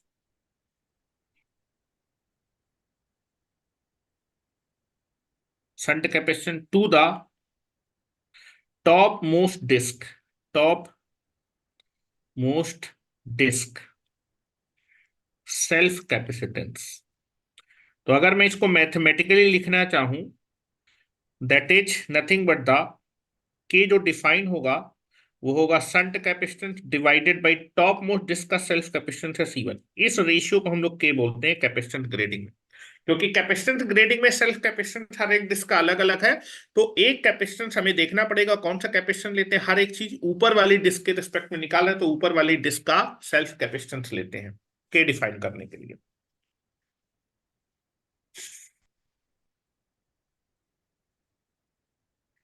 जो चीजें मैं लिख रहा हूं वो बिल्कुल क्लियरली समझते जाइए, अदरवाइज दिक्कत होगी आपको। चलो आगे चल रहे हैं। अब मान लो के की वैल्यू मैंने आपको दे दी है 0.2। तब मुझे बताना है कि अगर आपको वोल्टेज का डिस्ट्रीब्यूशन सेम करना है कैपेसिटेंस ग्रेडिंग मेथड में, तो हर एक डिस्क का कैपेसिटेंस का रेशियो कितना होगा, what is the ratio of the self capacitance of the disk. तो ये तो मैंने जनरल तरीका लिख दिया है, ठीक है। ये रेशियो होना चाहिए अगर वोल्टेज का डिस्ट्रीब्यूशन सेम है। तो चलो निकालते हैं। तो क्वेश्चन लिखो जरा, या फिर केस नंबर 1 लिख देते हैं। केस नंबर 1, केस नंबर 1 है कि मान लीजिए कैपेसिटेंस ग्रेडिंग में, in capacitance grading method, in capacitance grading method, if K की वैल्यू है 0.2, के की वैल्यू 0.2, के की वैल्यू क्या होती है, self capacitance, shunt capacitance divided by top most disk का जो सेल्फ कैपेसिटेंस, ये रेशियो आपको कितना दिया है, 0.2। क्या मेरी बात समझ में, के की वैल्यू देने का मतलब shunt capacitance divided by self capacitance का जो रेशियो, टॉप मोस्ट डिस्क का जो सेल्फ कैपेसिटेंस, उसका रेशियो आपको कितना दिया है, 0.2। या फिर अगर आप यहां से लिखना चाहें तो सेल्फ कैपेसिटेंस की वैल्यू निकाल सकते हैं, शंट कैपेसिटेंस की वैल्यू निकाल सकते हैं सेल्फ कैपेसिटेंस के रिस्पेक्ट में। शंट कैपेसिटेंस की वैल्यू टॉप मोस्ट डिस्क के सेल्फ कैपेसिटेंस के रिस्पेक्ट में कितनी है, 0.2 C1। ठीक है, चलो अब वोल्टेज का डिस्ट्रीब्यूशन अगर सेम करना है तो जो डिस्क होती है उनके सेल्फ कैपेसिटेंस का रेशियो कितना होता है, for maintaining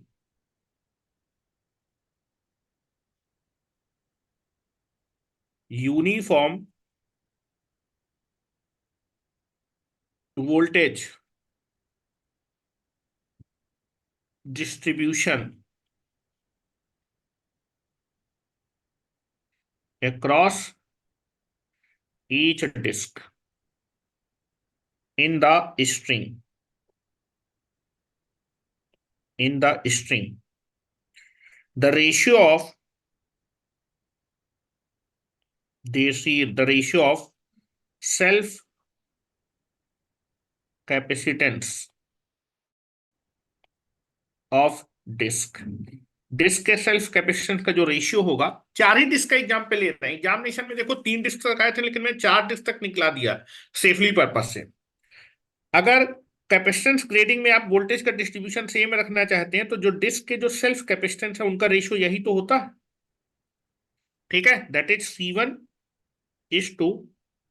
C1 plus CSH। C3 की वैल्यू कितनी होती है, C1 plus 3CSH is to, हाँ that is C1 plus 6CSH। यही होता है। क्या मेरी बात क्लियर है, क्या मेरी बात क्लियर है। चलो अब जो है के की वैल्यू बेटा कितनी दी है, हेलो, के की वैल्यू कितनी है, 0.2। के की वैल्यू कितनी दी है, 0.2। कैपेसिटेंस ग्रेडिंग में के का मतलब क्या होता है, shunt capacitance divided by top most disk का सेल्फ कैपेसिटेंस। तो यहां से आप जो है शंट कैपेसिटेंस निकाल सकते हैं। शंट कैपेसिटेंस की वैल्यू कितनी दी हुई है, 0.2 times of the self capacitance. या फिर आप अपने सेल्फ कैपेसिटेंस C1 की वैल्यू निकाल लीजिए। C1 की वैल्यू कितनी दी है, C1 की वैल्यू निकालना चाहो तो निकाल लो, नहीं निकालना, C1 की वैल्यू नहीं निकालना, ठीक है, यही निकालना, ठीक है। That is nothing but this is. क्या मेरी बात क्लियर है, वैल्यू रख देते हैं। के की वैल्यू 0.2 है तो शंट कैपेसिटेंस सेल्फ कैपेसिटेंस के रिस्पेक्ट में कितना है, 0.2। यहां पर रख दो बेटा, शंट कैपेसिटेंस की वैल्यू रख दो। शंट कैपेसिटेंस की वैल्यू रख दोगे तो this is C1, this is C1 plus 0.2 C1 हो जाएगा। थर्ड इसका जो सेल्फ कैपेसिटेंस है वो कितना हो जाएगा, 3 इंटू 0.2 C1।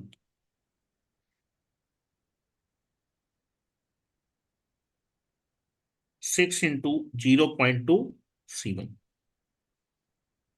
तो यहां से आ जाएगा C1, यहां पर आ जाएगा 1.2 C1, यहां पर आ जाएगा दिस इज 1.6 C1, यहां पर आ जाएगा दैट इज 2.2 C1। और बेटा ये बताओ, रेशियो में आप किसी भी नंबर से डिवाइड करेंगे तो कोई फर्क आता है क्या? रेशियो में अगर आप किसी भी नंबर से डिवाइड करेंगे, सेम नंबर से डिवाइड कर देंगे पूरे रेशियो को, तो कोई फर्क आएगा क्या? नहीं आएगा। तो that is nothing but the, आप पूरे के पूरे रेशियो को C1 से डिवाइड कर दीजिए। यहां देखो, पूरे के पूरे रेशियो को C1 से डिवाइड करें तो यहां आ जाएगा 1, यहां आ जाएगा 1.2, यहां पर आ जाएगा 1.6, यहां पर आ जाएगा 2.2।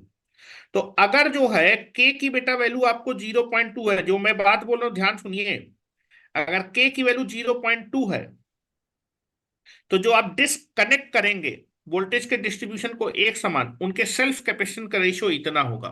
मतलब अगर टॉप में आप कितना सेल्फ कैपेसिटेंस कनेक्ट करें, टॉप में जो डिस्कनेक्ट है उसका कैपेसिटेंस 1 फैरेड है, तो जो सेकंड नंबर पे हमारी डिस्कनेक्ट होगी उसका कैपेसिटेंस कितना होगा? 1.2 फैरेड। तीसरी जो हमारी डिस्कनेक्ट होगी उसका कैपेसिटेंस कितना होगा? 1.6 फैरेड। और चौथी जो डिस्कनेक्ट होगी उसका कैपेसिटेंस होगा 2.2 फैरेड। क्या मेरी बात समझ में आ रही है? हेलो, टॉप में अगर आपने 1 फैरेड की डिस्कनेक्ट की है तो सेकंड नंबर पे कितने फैरेड की डिस्कनेक्ट करनी पड़ेगी? टॉप का कितना टाइम्स? 1 पॉइंट। अगर टॉप में आपने 1 फैरेड लगाया तो यहां पर आपको 1.2 फैरेड की डिस्क लगानी पड़ेगी। तीसरी डिस्क का कैपेसिटेंस कितना होगा? 1.6 फैरेड। और चौथी डिस्क का कैपेसिटेंस कितना होगा? 2.2 फैरेड। अगर इतनी सेल्फ कैपेसिटेंस की डिस्क लगा दी तो वोल्टेज का डिस्ट्रीब्यूशन कैसा हो जाएगा? एक समान। क्या मेरी बात समझ में आ रही है? अगर मान लो कोई बोले कि सर मैं यहाँ पर 10 फैरेड लगाऊं, ऊपर ऊपर 10 फैरेड लगाओगे तो सेकंड नंबर पे 12 फैरेड लगाना पड़ेगा, थर्ड नंबर पे 16 फैरेड लगाना पड़ेगा, और चौथे नंबर पे 22 फैरेड लगाना पड़ेगा। क्या मेरी बात समझ में आ रही है आयुष? आयुष, रुक जाओ, कहाँ गया आयुष? इसको मैं अनम्यूट करूं। हाँ, हाँ बताओ, बोलो। सर स्क्रीन लोडिंग ले रहा है। क्या ले रहा है? लोडिंग हो रहा है स्क्रीन। नहीं चोरी हो होने। रहा है? जी सर। स्क्रीन नहीं चल रहा तुम्हारे में? नहीं सर। देखो अब चला कि नहीं चला, हमारे में तो चल रहा है। हाई लोडिंग ले रहा है सर। तुम्हारे में लोडिंग ले रहा है तो तुम्हारा नेटवर्क थोड़ा सा जो है क्या हो गया है? वीक हो गया है। क्या हो गया है? जी। हाँ, वीक हो गया है। अपने नेटवर्क को थोड़ा सा स्ट्रांग करो मेरे भाई। जी बाकी सर। सब में सही चल रहा है। दिलीप, दिलीप कह रहे हैं कि मेरे में सही चल रहा है, मेरा नेटवर्क भना भना आ रहा है। चल रही है, मेरे में भी चल रही है, मेरे पीछे लगा हुआ है, सर बोल रहे हैं ओके। जी सर आयुष पहले आ गया? जी सर हो रहा है। हाँ हो कर रहा रहे है हैं। ना। हाँ ये देखो, मैंने बोला कि अगर जो है के की वैल्यू कितनी है, ये मैंने रिजल्ट कब के लिखा? जब के की वैल्यू 0.2 है। के की वैल्यू जब 0.2 है तो अगर टॉप में आप 1 फैरेड का कैपेसिटर लगाते हैं तो सेकंड नंबर पे कितने फैरेड का कैपेसिटेंस लगाना पड़ेगा? 1.2 फैरेड का डिस्क लगाना पड़ेगा। तीसरे नंबर पे जो डिस्क लगाएंगे उसका कैपेसिटेंस 1.6। चौथे नंबर पे जो डिस्क लगाएंगे उसका कैपेसिटेंस आपका 2.2 फैरेड होगा। कोई बोले कि सर मैं 10 फैरेड लगाऊं, ऊपर ऊपर 10 लगाओगे तो सेकंड नंबर पे 12 फैरेड लगाना पड़ेगा। तीसरे नंबर पे जो डिस्क लगाएंगे उसका सेल्फ कैपेसिटेंस 16 फैरेड होगा, और चौथे नंबर पे जो डिस्क लगाएंगे वो आपका जो है 22 फैरेड होगा। क्योंकि अगर आप जो है रेशियो को सेम नंबर से चाहे डिवाइड कर दिए, सेम नंबर से मल्टीप्लाई, कोई फर्क नहीं। अगर मैं पूरी रेशियो को 10 से गुणा कर दूंगा तो यहाँ 10 आ जाएगा, यहाँ 12 आ जाएगा, यहाँ 16 आ जाएगा, यहाँ पर 22 आ जाएगा। 100 से गुणा कर दोगे तो यहाँ 100 आ जाएगा, यहाँ पर 112 आ जाएगा, 116 आ जाएगा, और 222 फैरेड आ जाएगा। क्या मेरी बात समझ में आ रही है? तो दिस इज द रेशो। अगर मान लो कोई बोले कि सर मैं के की वैल्यू 0.1 रखा हूं, तब जो है जो डिस्क लगाऊंगा उनके सेल्फ कैपेसिटेंस का रेशियो, तो उसको भी निकला देता हूं। केस नंबर 2 लिखिए। अगर जो है बाकी लोग बोलेंगे सर ये तो बहुत नाइंसाफी है, आयुष को आपने अनम्यूट कर रखा है और बाकी जो है लोगों को आपने म्यूट कर रखा है, क्योंकि आयुष इज मेरा भाई है ना। क्यों आयुष? क्यों आयुष? आयुष अच्छा लड़का है इसलिए उसको अनम्यूट कर रखा है, बाकी सब लोग बहुत खराब हैं। क्यों? देखो दीपक देख रहा है कि सर आयुष मेरे पीछे बैठता है, मुझको भी अनम्यूट कर दीजिए, ये कैसी नाइंसाफी है। हाँ नहीं, चलो वेरी गुड। चलो केस नंबर 2 भी लिख लो जरा। Case number 2, in the capacitance grading method, in the capacitance grading method, अगर मान लीजिए मैं के की वैल्यू 0.1 लेता, के की वैल्यू 0.1 लेने का मतलब कि जो सेल्फ शंट कैपेसिटेंस और टॉप मोस्ट डिस्क का सेल्फ कैपेसिटेंस का रेशियो 0.1 है, तो यहां से तुम शंट कैपेसिटेंस की वैल्यू निकाल सकते हो 0.1 टाइम्स ऑफ द C1, ये तुम्हें दिया हुआ है। के की वैल्यू देने का मतलब शंट कैपेसिटेंस की वैल्यू दी है। अब वोल्टेज का डिस्ट्रीब्यूशन यूनिफॉर्म करना है for maintaining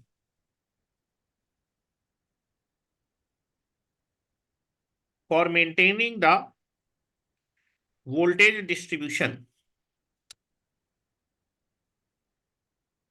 for maintaining the voltage distribution uniform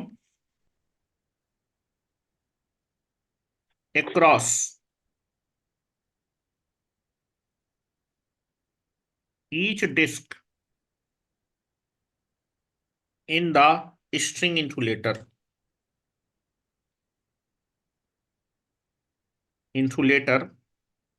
the ratio of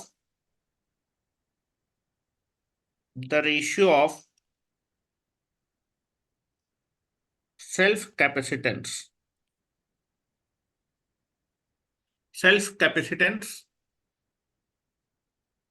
of each disc is, हर एक डिस्क का अगर वोल्टेज का डिस्ट्रीब्यूशन एक समान करना चाहते हैं तो जो डिस्क के सेल्फ कैपेसिटेंस का रेशियो होता है वो यही होता है। मान लो 4 डिस्क का ही है, 4 डिस्क के लिए क्या होगा, C1, टॉप में C1 लगाया, सेकेंड नंबर पे जो हम डिस्क लगाए उसका सेल्फ कैपेसिटेंस क्या होगा, C1 plus CSH, third number पे जो डिस्क लगाएंगे उसका कैपेसिटेंस होगा C1 प्लस 3 CSH, और चौथे नंबर पे जो डिस्क लगाएंगे उसका सेल्फ कैपेसिटेंस होगा C1 प्लस 6 CSH। क्या मेरी बात क्लियर है? अब के की वैल्यू तुम्हें कितनी दी है क्वेश्चन में, तुमने के कितना मेंटेन कर रखा है 0.1, मतलब सेल्फ शंट कैपेसिटेंस की वैल्यू कितनी है 0.1 times of the self capacitance, value रख दो जरा। तो C1 शंट कैपेसिटेंस कितना है, सेल्फ कैपेसिटेंस का 0.1, शंट कैपेसिटेंस की वैल्यू मैं रख दे रहा हूं 0.1 times of C1, 6 into 0.1 C1, इसको जब जोड़ेंगे तो आ जाएगा C1 1.1 times of C1, 1.3 times of the C1 plus 1.6 times of the C1। तो सेम पूरी की पूरी जो है रेशियो को आप C1 से डिवाइड कर दीजिए, तो यहां आ जाएगा 1, यहां आ जाएगा 1:1, यहां आ जाएगा 1:3, और यहां पर आ जाएगा 1:6। तो अगर जो है आपने के की वैल्यू 0.1 रखी है, कितनी रखी है, के की वैल्यू 0.1 रखी है कैपेसिटेंस ग्रेडिंग में, तो अगर टॉप में आपने 1 फेरेड की डिस्क लगाई है तो सेकंड नंबर पे 1.1 फेरेड लगाना पड़ेगा, थर्ड नंबर पे जो डिस्क लगाए उसका कैपेसिटेंस आपका 1.3 फेरेड होगा, और चौथे नंबर में फिर बॉटम पे जो डिस्क लगाएंगे उसका कैपेसिटेंस आपको 1.6 फेरेड रखना पड़ेगा, तब वोल्टेज का डिस्ट्रीब्यूशन कैसा हो जाएगा, एक समान हो जाएगा। क्या मेरी बात क्लियर है? तो इस तरीके से आपका ये मेथड कंप्लीट होता है। अब मुझे ये बताओ, क्या ये जो कैपेसिटेंस ग्रेडिंग मेथड है, कैपेसिटेंस ग्रेडिंग मेथड में मैं वोल्टेज का डिस्ट्रीब्यूशन तो यूनिफॉर्म कर सकता हूं ना यूज, ठीक है, वोल्टेज का डिस्ट्रीब्यूशन आप यूनिफॉर्म कर सकते हैं, ठीक है, वोल्टेज का डिस्ट्रीब्यूशन यूनिफॉर्म कर सकते हैं, लेकिन क्या ये मेथड प्रैक्टिकली यूज करने लायक है, क्या हम इस मेथड को यूज करेंगे?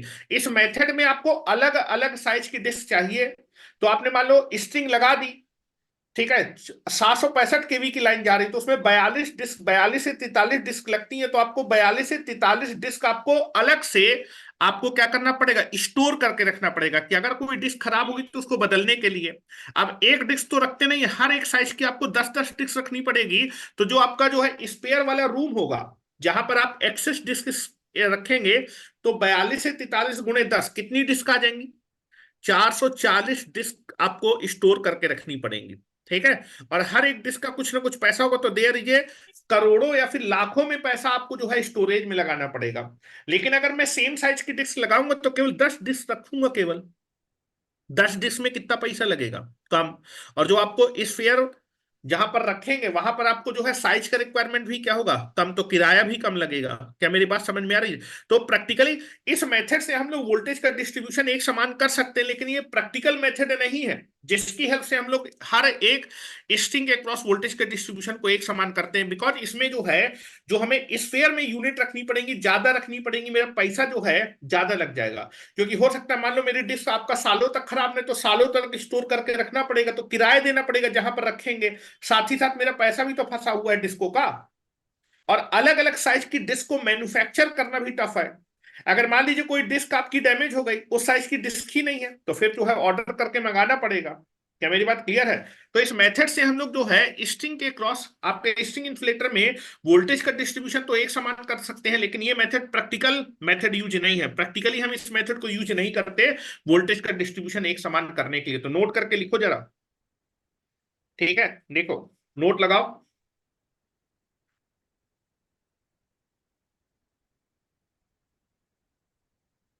for improving for maintaining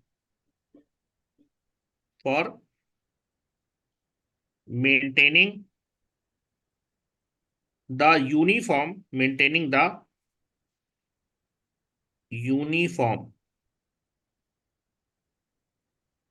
voltage distribution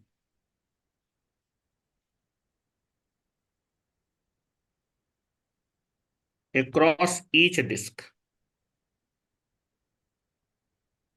For maintaining the uniform voltage distribution across each disk in the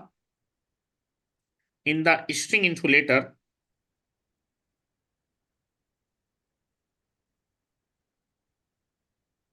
for the string insulator practically we cannot used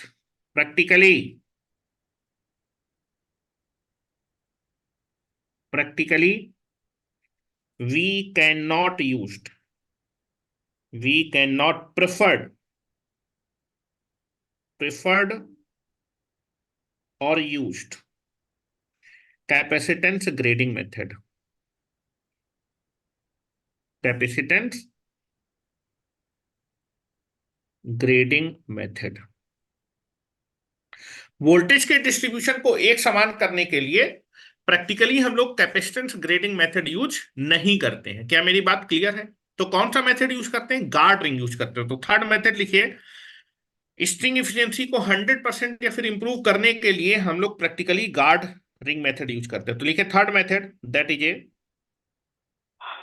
by using the, देखो देखो किसको जो है जमवाई आ रही है, कौन है ये? आयुष है क्या? आयुष, तुमको नींद आ रही है? और कौन है यहाँ पर जिसका माइक खुला हुआ है? Who is this? कोई नहीं है, चलो ठीक है। By using the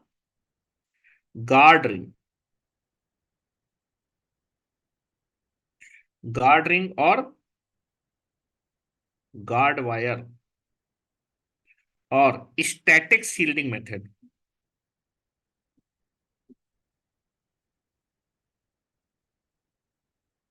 static shielding method for improving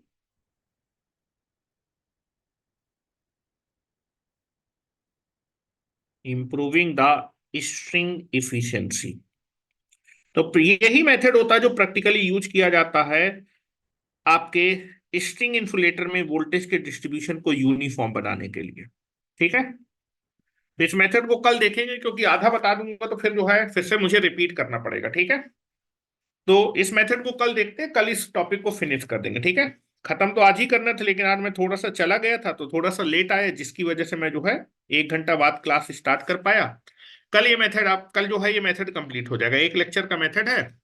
और थोड़ा सा चीजें आप लोग पढ़ा करिए किताब से। आपको मैंने किताब का नाम बता रखा है, किताब का नाम क्या है? वीके मेहता पावर सिस्टम के लिए। इसी बुक को प्रेफर करिएगा, इस बुक से आपके सारे क्वेश्चंस हो जाएंगे।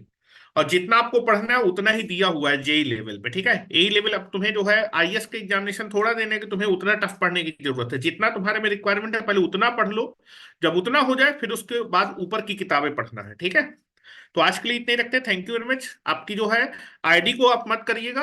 8 बजे आपकी जो है सेकंड क्लास स्टार्ट हो जाएगी। कितना टाइम है? 7 मिनट का ब्रेक है। मैं ऊपर की दे रहा हूँ, 7 मिनट का ब्रेक ले लो। उसके बाद जो है तुम लोग अपने क्लास पे आ जाना 8 बजे। ठीक है, चलो थैंक यू वेरी मच। हाँ, पहला पेज दिखा दे। दिखाई दे रहा है, पहला पेज दिखाई दे रहा है।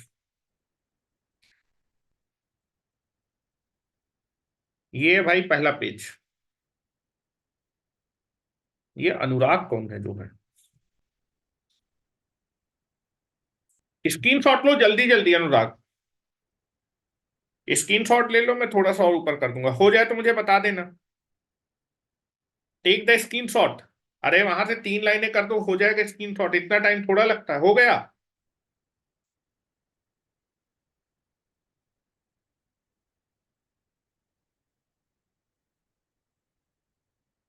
सर पीडीएफ, हाँ मैं भेज रहा हूँ, पीडीएफ भेज रहा हूँ, रुक जाओ। चलो मैं पीडीएफ भेज दे रहा हूँ, स्क्रीनशॉट नहीं लो, ठीक है। चलो, चलो थैंक यू वेरी मच।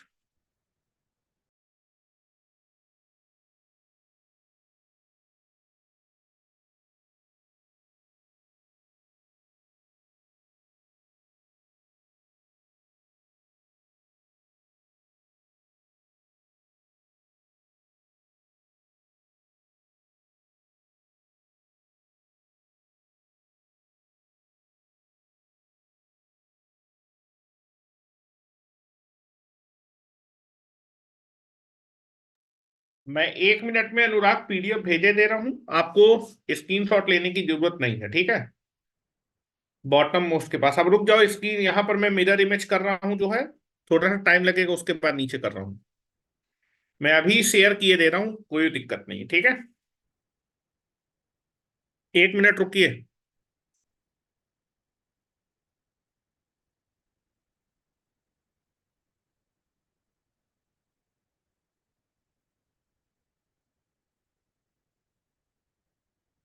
अरे पूरी क्लास का भेजे दे रहा हूँ भाई, एक साथ। अभी तक जितनी क्लास हुई है ना।